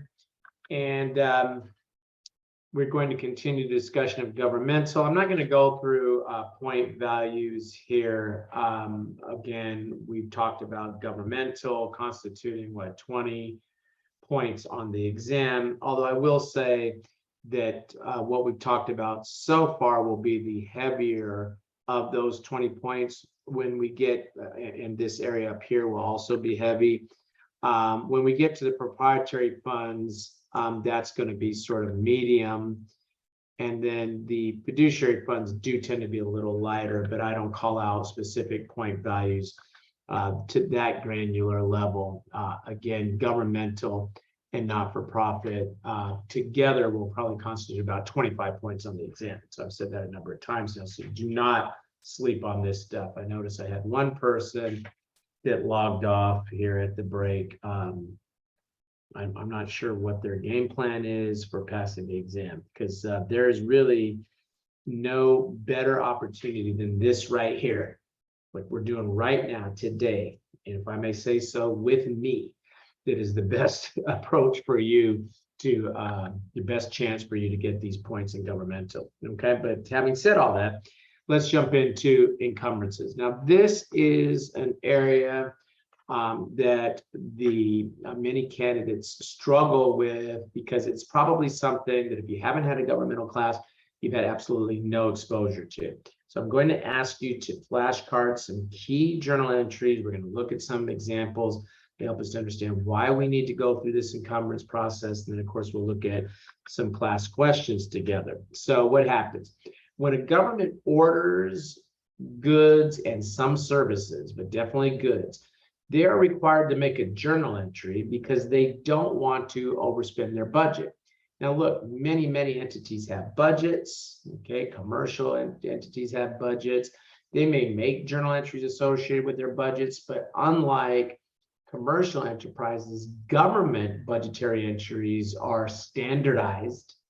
And we've already seen the beginning and end of year journal entries for budgetary. And if something is standardized, it is testable, okay? And so we're going to now understand what happens when a government orders goods and services against that budget that they set up when we looked at that at the beginning of the year, so they don't overspend their appropriation. And it's a big deal because, as I've said last time, if a government overspends their appropriations, the city managers could be personally liable and a fine for overspending that budget. So they control that using encumbrances. Okay, so let's take a look. Purchase orders represent encumbrance or commitment of the available appropriations in order for a government to effectively monitor the degree to which they have used their budgetary appropriations. Governmental accounting systems must not only reflect the expenditures, but also the obligations to spend their purchase order, and we call that encumbrances. Okay, so let's just take a look at this example. And we have this Progressive Township, which is this, fictional, I should say, government that was created by Tom Cox, who writes all the stuff for Becker. And Tom has, I sometimes wonder how bored he must be that he sits there and he's created from the ground up this entire fictional government entity that ends up tying into a full set of financial statements. I have looked at a lot of governmental textbooks. I don't know of any other entity that provides you a set of, any other textbook that provides you a set of governmental fund financial statements that they've built from the ground up. What most textbooks do is they just throw at you, here's the city of Denver's financial reports, figure it out. Whereas Tom has put together a fictional organization that is easier for understanding, for reading through, etc. Okay, so we have this progressive township and they have appropriations of 100,000. Now I'm going to just make up, guys. Let's say they had estimated revenue of 80,000. They have appropriation of, as it's shown there, 100,000. So do I need a debit or a credit to make this journal entry balance? Debit. Debit. Okay, good. What would that debit be to? 20,000. Budgetary control, right? Good. Bud control, even though in the other example we looked at, it was a credit, right? But if that would mean a surplus. But here, if I plan as a government to spend more than I estimate I'll take in, that's a deficit, right? Okay. Okay, good. So they went ahead and they knew they had this 100,000. And then they went and they ordered 2 sanitation trucks, garbage trucks, right? At 45,000 each. Okay, so at that point, we debit encumbrances, we credit budgetary control. Now, even though it's the same account, remember, guys, that the budgetary control, let's just take a look at this. Let's just do this. So I debited it here for 20, didn't I? And then I credited it here according to this information for 90. With me so far? Okay. Okay, good. But I debited this encumbrance account 45 times 2. Okay. Now they tell us that the truck comes in, the first truck comes in at 45,000. Excuse me, at 44,000. So when it comes in, it comes in at a different price than what I had originally planned. And that can happen. I don't know. Maybe they got a new model of garbage truck, so they reduced the price on the old one. I don't know. Okay, but my catalog was telling me 45,000. So what happens? When that happens, I go ahead and I debit budgetary control and credit encumbrance for the original amount. For the original amount. Okay, so I'm going to debit budgetary control here for what, 45,000? Just following what that fact pattern told me I need to do. And then I debit expenditure and I credit voucher payable or cash for the actual amount. For the actual amount. Okay. Now, when you look at this, guys, flashcard, what you do when you order something, you debit encumbrance, you credit budgetary control. You then do what? When the item comes in, and we haven't received both trucks yet, we've only received one, but you reverse for what? The actual amount that, for the original amount that you had put in, right? The original amount, the 45,000. And then you debit expenditure and credit cash or voucher payable for what? For the actual amount. Okay. Now, when we look at this, okay, and you look at our, remember we had the revenues ledger that I showed you before. There's my appropriation ledger that I had credited for what? For 100,000, right? Okay. Then what? Then when I set the budget up, then I debited encumbrance for 90. And when I did, now I see that there's what? 10,000 left. Okay. Now what happens? Then I go ahead and I reverse that original encumbrance for the original amount. Okay. And for a second, when I credit my encumbrance, my what? My budget authority for a half a second comes up to what? 55,000 that's available, right? The 10 that was sitting there plus the 45 I just put back. But then you replace that with what? The actual expenditure. So now I know that I actually have what? 11,000 of that appropriation left. Now, if somebody ran in and said, hey, we want to get a garbage truck, it only costs 15,000, it automatically kills flies. I'd say, sorry, I can't afford that because I don't have 15,000 left in my appropriation. So they come back later and say, well, can you give us 10,000 for that? Yeah, I can. Well, can you give us 10,500 for that? Yep, because I've got 11,000 left. Okay. All right. Now you look at that and we still have what? We look at our encumbrance that was outstanding at the end of the year. Okay. And we still had what?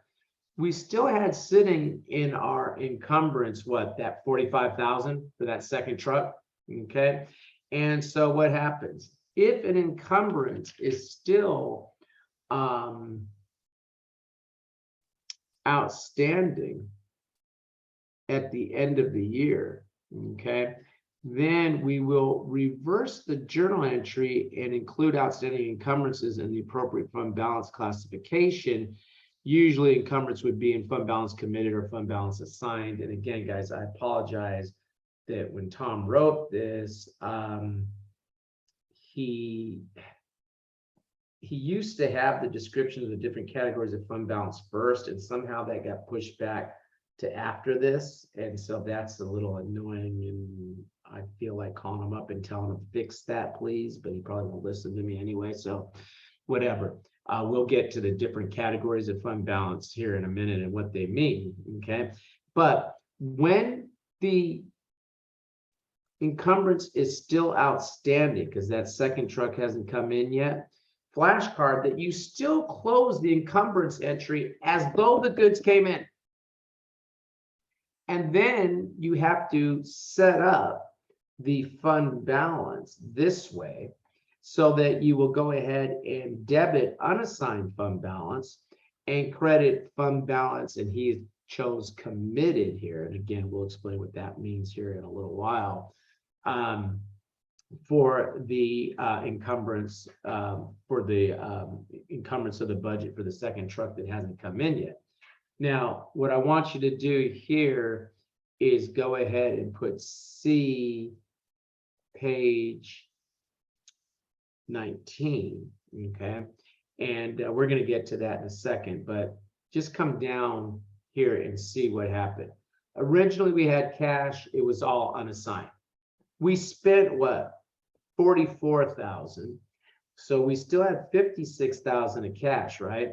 Now, if we stopped right there and did nothing, didn't make that entry I just showed you, everyone would look at our financial reports and think that that 56,000 was unassigned, could be spent however this government decided within its authority as a government. They can't spend it on Vegas or whatever. But then when I made this this journal entry to go ahead and debit the unassigned and credit the assigned, right? Look what happens. Now, when they look at my financial statements, they see that I have what? 56,000 of cash. Yep, that's correct. But I have what? Only 11,000 that is unassigned. The remainder is what? Is now committed in this example for the purchase of this second garbage truck, right? Okay. Now, just to see how that looks on the actual balance sheet, okay, let's just come over and take a look at what I say, page 19, and just come over to page 19. And when you look at page 19, there's my balance sheet for my general fund, which is one of my governmental funds. And it says what? Committed to sanitation. Is that 45,000? I just committed it because I had what? I had my unassigned, but that journal entry took it out of the unassigned and put it to what? Committed, and there it is, 45,000. Now notice when you look at that, it doesn't say it's for encumbrance. It just says it's for sanitation, right? Okay. So what I want you to do now that we've seen that is go back to what were we on page? What page were we on? Page 5. Page 5. Okay, thank you. And come back and just take a look in flashcard that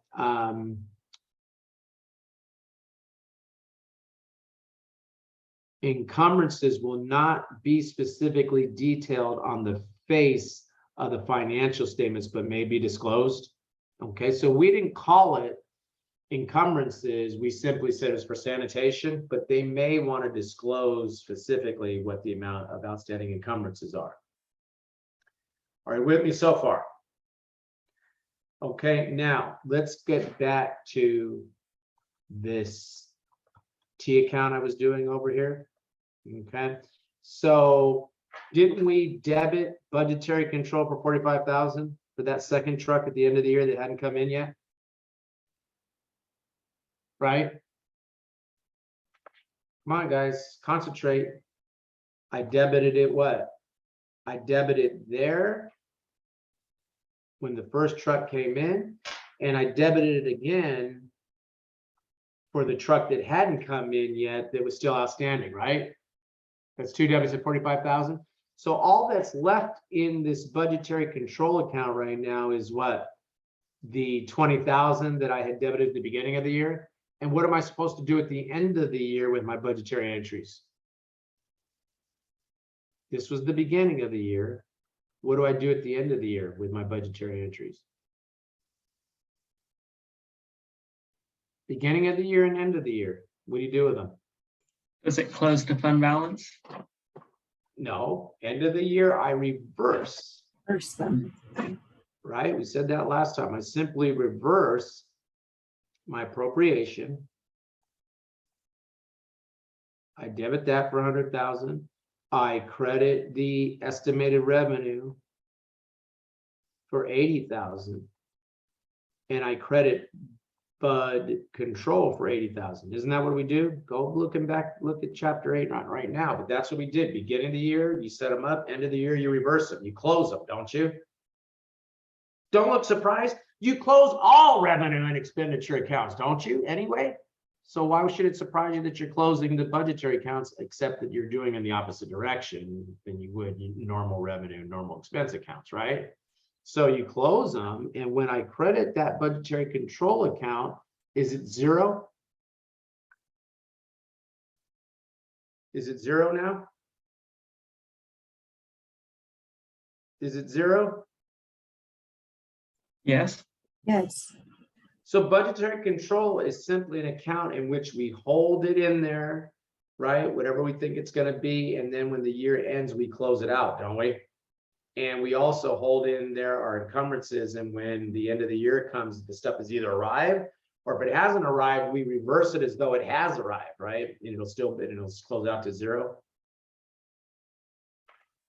Okay. Question.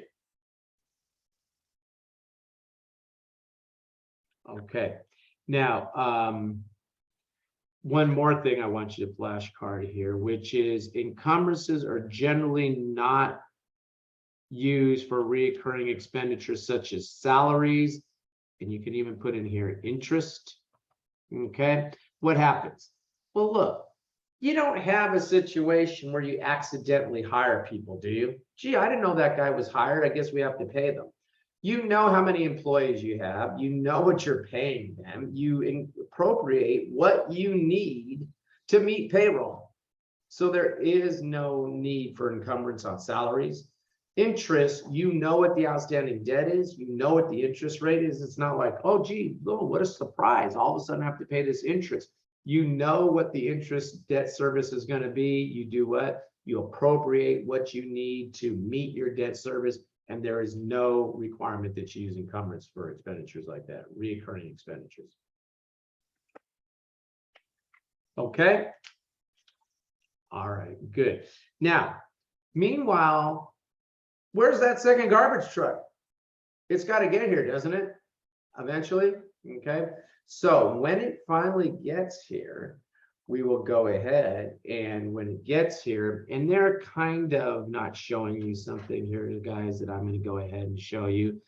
You would go ahead and at the beginning of the next year, debit encumbrance, and that's a year one appropriation. Okay. Debit encumbrance for 45,000. Credit Bud control for 45,000. Okay, then when the truck comes in, what are you supposed to do? And it comes in at 45,000 in this example. What are you supposed to do when the truck comes in? What do you do when Reverse. reverse? Good. Debit bud control. 45,000. Credit the what? Encumbrance, 45,000. I think that's the reason they didn't show you, because it's like, okay, that's kind of stupid, but that's how you do it. And then you debit expenditure and credit voucher payable for it, and they assumed it came in at 45,000. What if it came in at 46,000? Well, it depends. If I used the year one budget authority, then, because I did have some left over, then I would debit it for 46,000. But let's say I was out of budget authority for year one, and I now have to pay this bill for 45,000.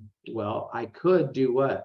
Say, well, I have additional money appropriated for purposes like this for year two. Of course, this would become 46,000 in credit.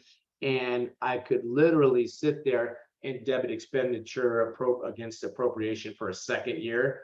And you would literally see on the financial statements expenditure 2022, expenditure 2023. That's telling you what budget authority that amount that was spent came in under.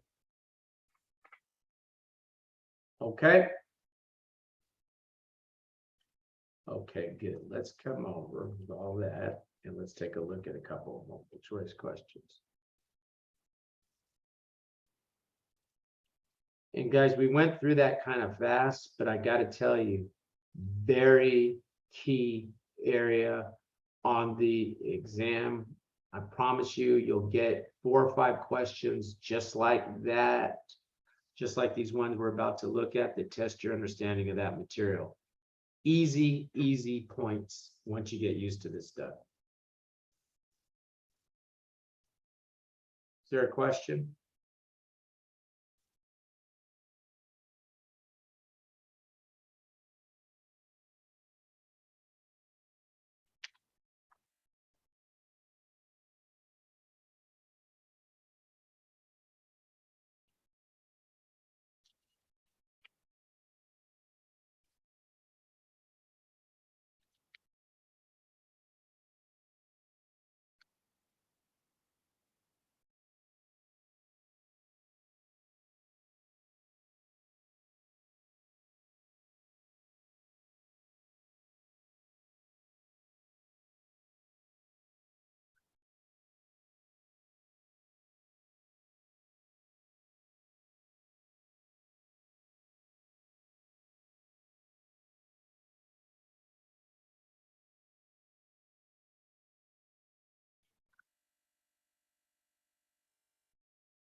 Okay, good, guys. I'm going to go ahead for the sake of time here and end the poll because it looks like everybody had a chance here.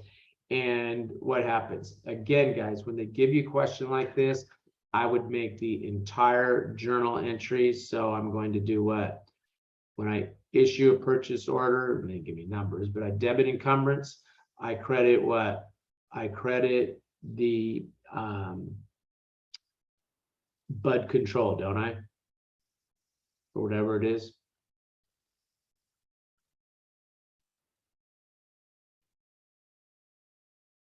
That's it. And they asked me which account is credited. It's budgetary control. Now they said what internal account. It's a budgetary account, so it's internal, right? Budgets are internal. Okay, but that didn't really matter to me for this question because there is nothing else that gets hit. They're all budgetary accounts that get hit when you order the thing, right? So that word internal is really more of a distractor than anything.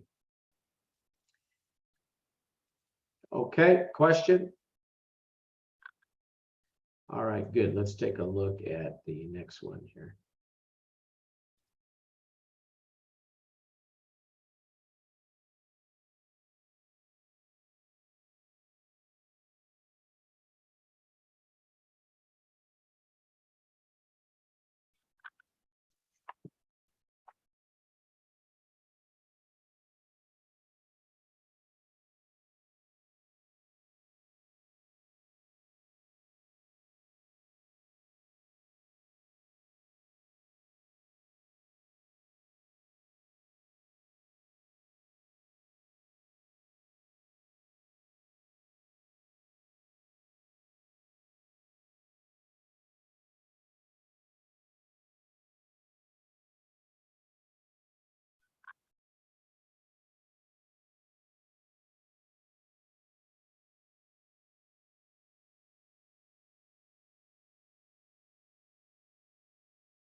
Okay, guys, I'm gonna go ahead and end the poll because everyone has answered incorrectly. Okay, so I see no reason to wait for, I don't know what to happen.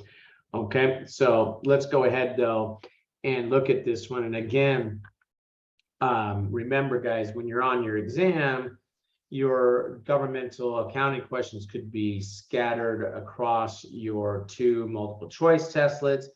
You may get a task-based simulation on governmental as well, right? And so, you know, you want to be consistent in how you approach these. It's not going to be like you just got done talking about it with me when you see this on the exam. So when you look at this question, they're asking, what should I debit or credit to budgetary control? And they give me a whole fact pattern. Make all the journal entries and do what? Compare that to the choice, right? Okay, the entire journal entries, not looking for just a debit or a credit. So they tell me that they ordered supplies with an estimated cost of $5,000, right? So what should I do? Debit encumbrance for $5,000, credit what? Bud control for $5,000. That's when I order. Then they tell me that it came in at an actual price of what? $495. So what do? Debit bud control for $5,000 and credit the what? Credit the encumbrance for $5,000 because that came in, and I can now answer this question correctly, which everybody did. But just to complete the thought process, I would debit expenditure $4,950 and credit cash or vouchers payable, we'll just say for $4,950 for the actual amount. Okay. Okay, good. Other transactions and events. Okay, now what's happening here? For the most part, we're assuming that there's a transaction between, say, the general fund and the, say, capital project fund. Or there could be a transaction between, say, the general fund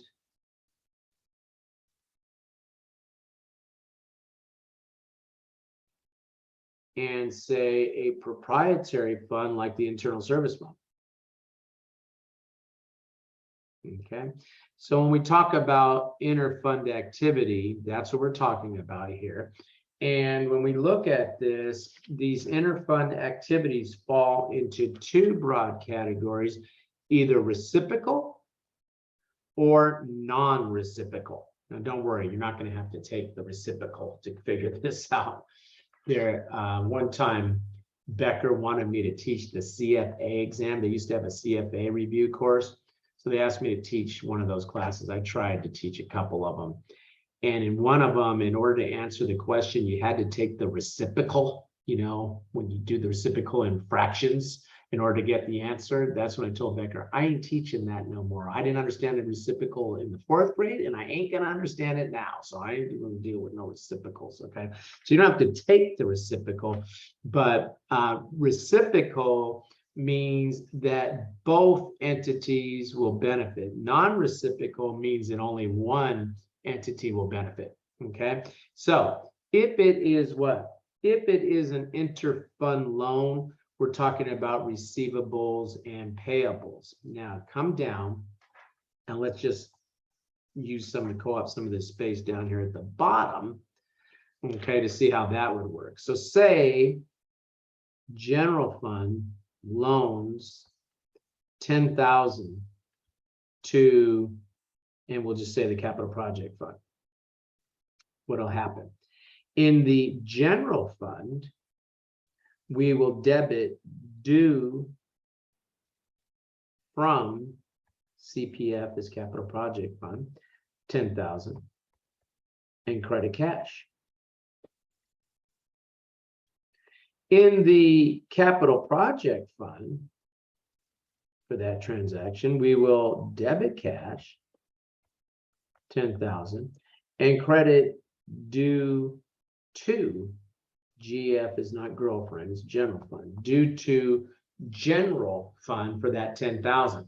It's not, even though they said receivable and payable, we don't call it receivable, we don't call it payable, we call it due from, due to. Okay?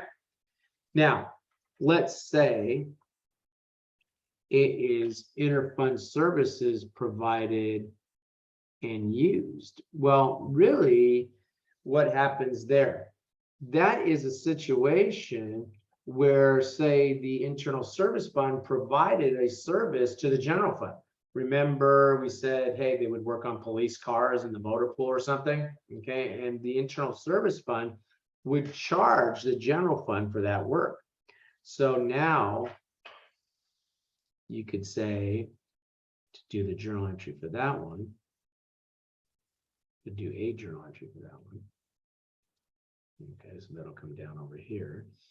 To do a journal entry for that one, say the internal service fund provided service worth, I'm going to use a different number, $5,000. So what,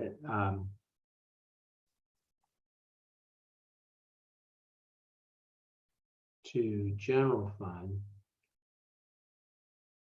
for $5,000. Okay. In the internal service fund, there will be a debit, assume they're just billing them right now, of due from general fund of 5,000. And they will credit an operating revenue account called billings for 5,000 in this example. Okay. In the general fund, now where am I going to write general fund? In the general fund, they will debit expenditure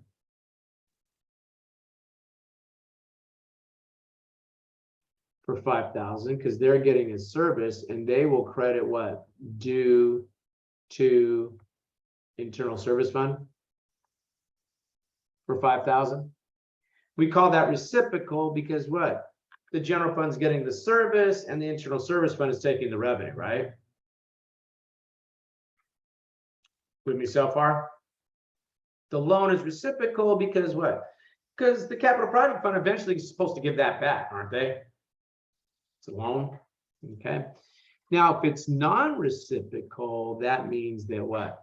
That means that only one side is going to get something out of this transaction, okay? And so those can be what? Those can be called interfund transfers. Okay, and with interfund transfers, transactions of the type that are accounted for are normally displayed as other financing sources. Okay, now if I am the entity that is in uses it, so now let's say for that one, the general fund transfers money to the capital project fund. It's not going to get that money back. Okay, so now what happens now? And I guess I gotta figure out how to draw my arrow down for this one. Actually, you know what? For the interfund transfer, I guess I can just kind of put it over here. I think I got a little space right here next to this special items space right here. I'm going to co-op this space. So general fund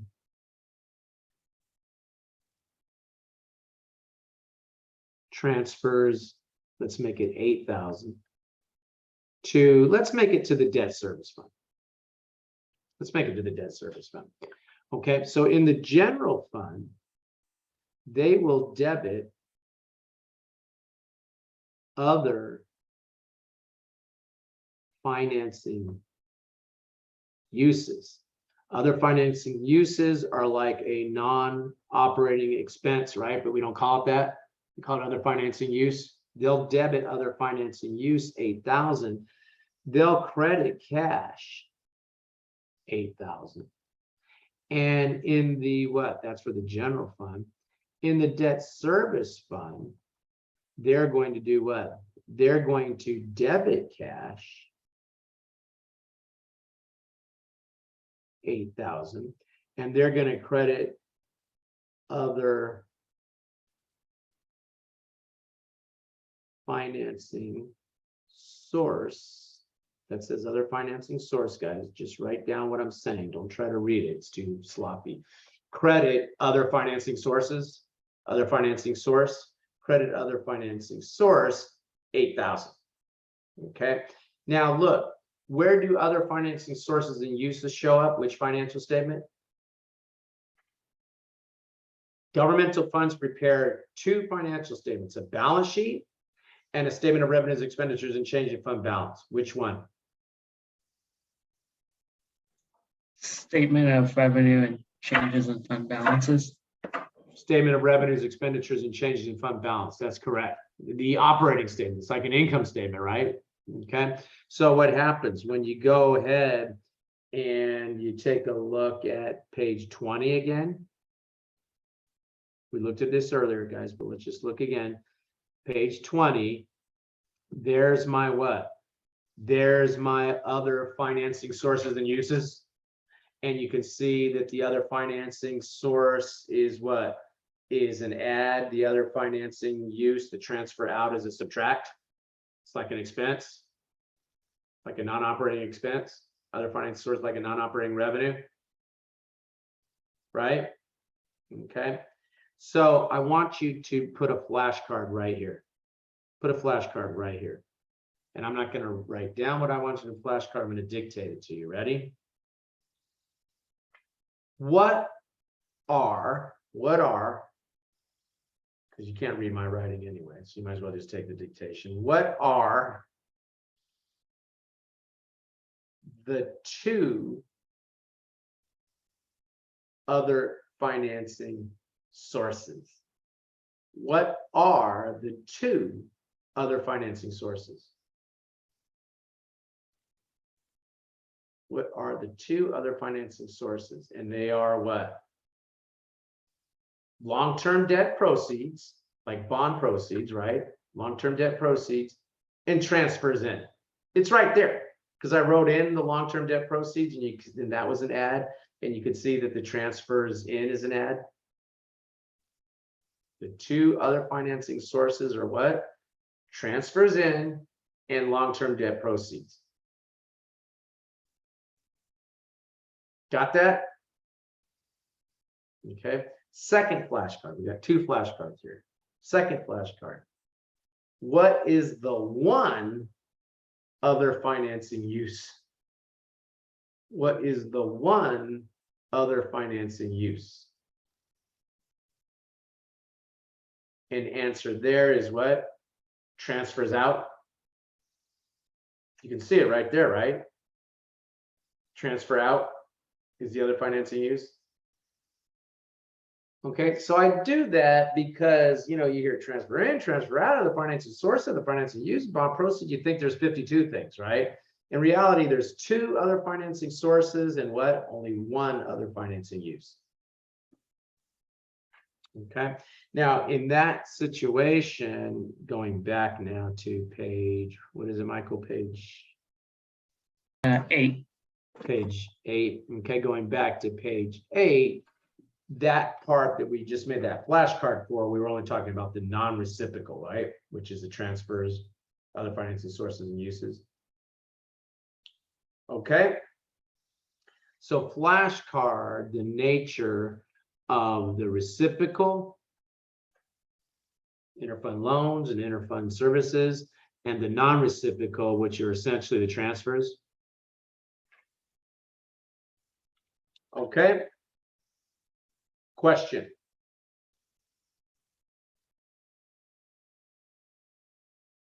Okay, good. Deferred inflows and outflows, guys. We're going to go quickly through this because we've really spent a fair amount of time with this. The only thing I want you to flashcard here is that deferred outflows are listed next to the liabilities. Remember, it's the cocoon.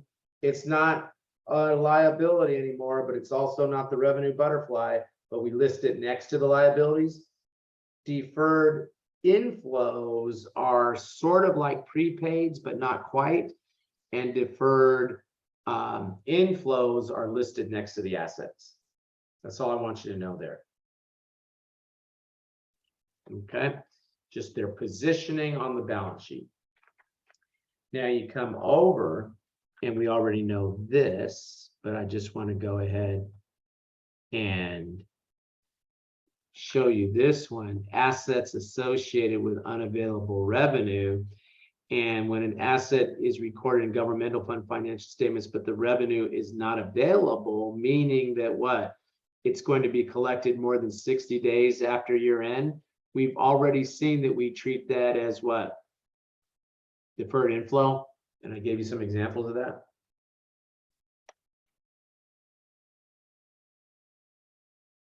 Okay.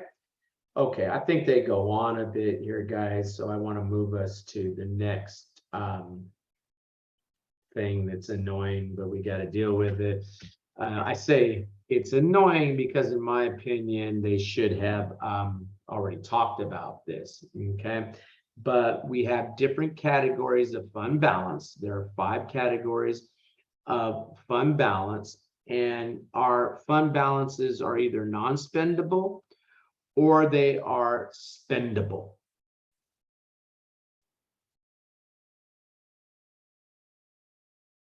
They're either non-spendable or spendable, okay? Now, when we look at this, we already know that a good example of non-spendable are what? Inventories. You can't spend them like cash. Prepaids. You can't spend them like cash. Go ahead.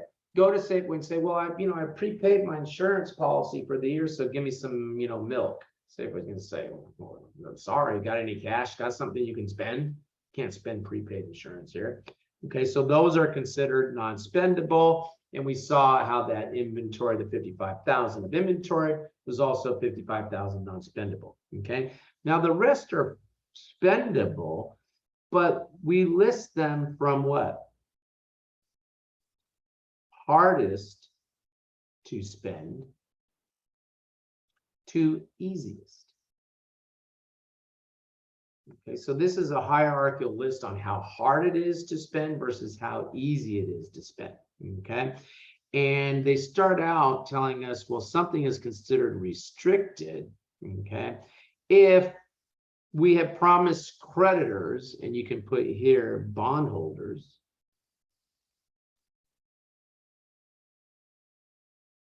as to how we're going to spend that money. Okay, so what happens? I issue some bonds, and I tell you that I'm going to use the bonds to build a new county courthouse. Well, I have to use that money to do what? Build a county courthouse. I can't say, oh, well, I got this bond money, so the bondholders won't mind if I don't build a courthouse with it. Let's use it for school books because everybody knows children need to read. No, I have to use those funds to do what? Build a courthouse. Okay, so I have promised what? I have promised somebody external.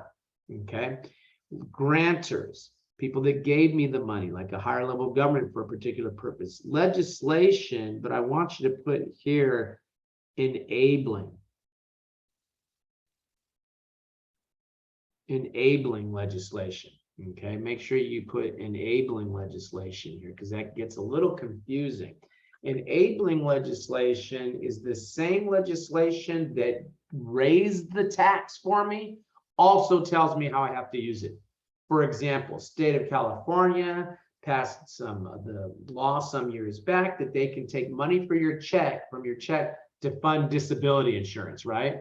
Well, what happens? They can't take that money and say, we're not going to use it for the disability insurance. We're going to put it in, we're going to build a bridge with that money or something. No, the same legislation that told you they're going to raise that money also said that it must be used to fund SDI, state disability insurance. So that money is what? Considered restricted. Okay. Now, committed fund balance means that the highest decision-making authority has by resolution said how that money has to be spent. Okay, now what I want you to write there when we say highest decision-making authority, I want you to put legislature. I want you to put legislature there. Okay, now you say, wait a minute, John, isn't the highest decision-making authority the executive? I mean, the president, the governor, there's only one of them. Well, guess what? When it comes to spending money, no. Money is appropriated through legislatures, through Congress, through this, so they don't test federal government on counting on the CPA exam, through the state legislature, through the city council. Yes, the president has to sign off on that, but the legislation first starts where? The spending first starts with the legislation. Okay, I mean, Biden signed a bill today that Congress handed to him, right? So when it comes to spending money, the legislature is the highest decision-making authority. Okay, now you look at that and you say, well, how is that different than enabling legislation? Well, in this situation, it was money that the government already had. It was general tax money that they have now done what? Earmarked for a particular purpose. They didn't say, we're going to raise an additional tax to pay for this. They said what? We're going to take money that's in the general coffers, but now we're earmarking it for what? For a particular purpose. Okay. So let's say that a school district was going to cut out school sports. And then they said, well, wait a minute, we're going to take, school sports are important, so we're going to take this amount of our budget and we're going to commit it to school sports. Okay. And they passed the legislation to do so, then that money would be considered committed. Now, how hard is it to change legislation? Easy or hard? Hard. Hard. Go ahead and watch CNN for one day and see how much trouble they have even passing something, let alone changing it after they passed it, right? So in order to change this, they'd have to go back and get everybody to agree to reverse what they just did, which is pretty hard, okay?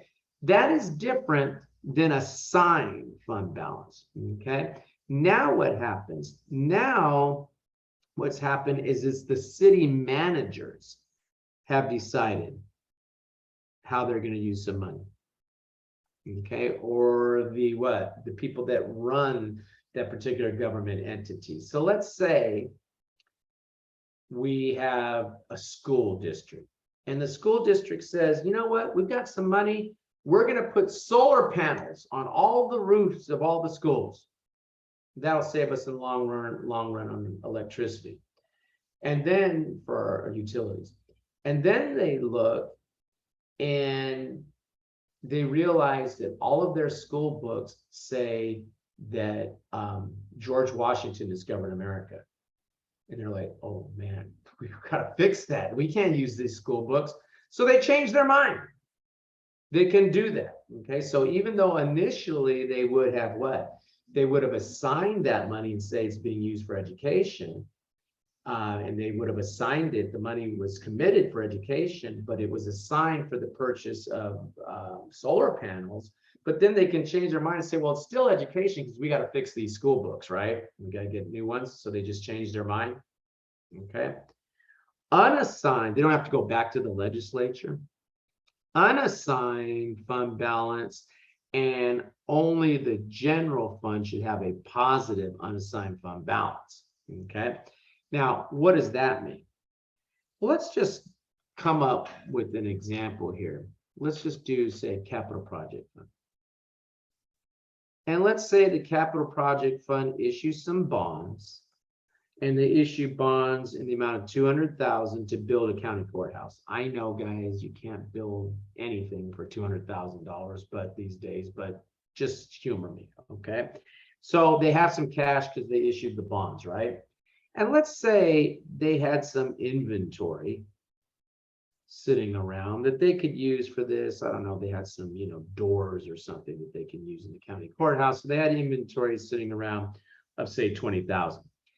Now, what happens? Let's say they say, well, we can't begin construction on the county courthouse until we do environmental impact study. And they require this so that you can see how it's going to affect traffic patterns, and if it's going to affect the environment, it's going to, damage some habitat of something or whatever, or some historical site. So you have to do an environmental impact study, and they get billed $30,000 for this. Now they look at the bond covenant, and the bond covenant says you can only spend this money on hard cost. Hard costs are things like blueprints, cement for the building, whatever, right? Not things like environmental study. Okay, let's say that's what the bond covenant says. So they do the environmental study. Do they owe that money? The environmental study company bills them for 30,000. So they have a liability, don't they? Of 30,000. They have a liability of 30,000. Okay. So now when I get to my fund balance, okay, I have what? I have restricted 200,000 because I haven't started any hard cost yet, and I have to use that money for hard cost on the construction of this thing, don't I? Okay. I have non-spendable, and I probably would have put the non-spendable first, but that's okay. I have non-spendable for inventory. I have non-spendable for inventory of what? 20,000? Right? Because I have to match the inventory account with the non-spendable. And then I have what? I have an unassigned. And the unassigned, in order for my balance sheet to balance, is a negative 30,000, right? Does the balance sheet balance? Okay. So they tell us that what? That only the general fund can have a positive unassigned. All the rest of the funds have a purpose for which they are created for. And so they can't have a positive unassigned because all their money is spoken for. You have a capital project fund for that capital project. That's what everything they have is for. So there can't be any negative unassigned. The general, excuse me, it has to be negative. There can't be any positive unassigned. The general fund, general means what? They are here to fund these other funds if they need to transfer some money to them. Remember, we had the example that the general fund would spend some money, send some money over the debt service fund. We just looked at that a little while ago. Okay, so flashcard that, just that last part of this table, that what? Only the general fund can have positive. Maybe you don't have to go that far. Maybe you could just flashcard it right there. Why do a whole table when once you say only the general fund can have positive, meaning all the others have to have negative? Okay. Okay, now come over, and what I want you to do right here is flashcard now the categories, which is what? Non-spendable. Everybody else is what?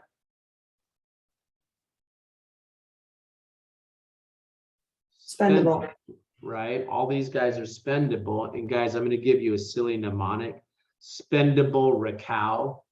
And Raquel is this guy that I used to hang out with that would spend all his money at the bar and spend all his money on clothes and stuff and jewelry. His name was Raquel. I'm just kidding. There really wasn't a person by that name, but just remember spendable Raquel. And the reason I want you, I think Garrity, when he does this, uses new car. What I don't like about new car, N-U-C-A-R, is it doesn't put them in. First of all, half of Garrity's mnemonics have the word car in them. The other problem is that it doesn't give you the order from highest to spend to easiest. Okay, so spendable, obviously you can't spend, and we give you the example of what? Really? Inventory's not in there? Write it in there. Come on, Tom. Okay, so put inventory in there in that table, inventory. Okay, when we're talking about what? Restricted, it was what? Creditors. Okay. And the other example was what? Because they say legislation, but what kind of legislation? It's enabling legislation, isn't it? Because it could be legislation that causes something to be what? Committed. That's when the legislature acts. So if you see a question and they say, they won't say the highest making authority, they'll say the city council, the state legislature. They don't say Congress because federal government is not tested on the exam. Okay, but that's kind of that level that they're talking about there. that means that that money is committed, okay? If it's assigned, it's gonna be people like city managers. They'll say the budget manager has decided, the city manager has decided. That'll make that money assigned. And unassigned means it's no constraint as to use, but we've already flashcarded that only the general fund can have a positive unassigned. Okay. All right, how many modules did we get through in this chapter? None? Did I get through a module? No? Okay, that's all right. Okay, we'll pick this up. We will definitely finish this next time. And I really need to get us to not-for-profit. So I may not get us into chapter 10 next time, because I really need to spend some time with not-for-profit. So that's meaning that for that final review is probably where we'll talk more in chapter, in final review, we'll talk more about chapter 10. But anyway, for now, you can absolutely finish the governmental part of chapter 8, and then we'll come back and do not-for-profit next time, our last official class meeting. And then we'll probably have to do the chapter 10. We'll do the chapter 10 material for the final review along with Lisa's, I think. But if there's something else that you want to talk about in final review, now is a good time to start thinking about that. Okay, guys, anything else? Any questions? All right, have a good rest of the evening. I will see you for our last official class next time. All right, keep up the good work. Thanks. Have a good night. Good Have a night. good night.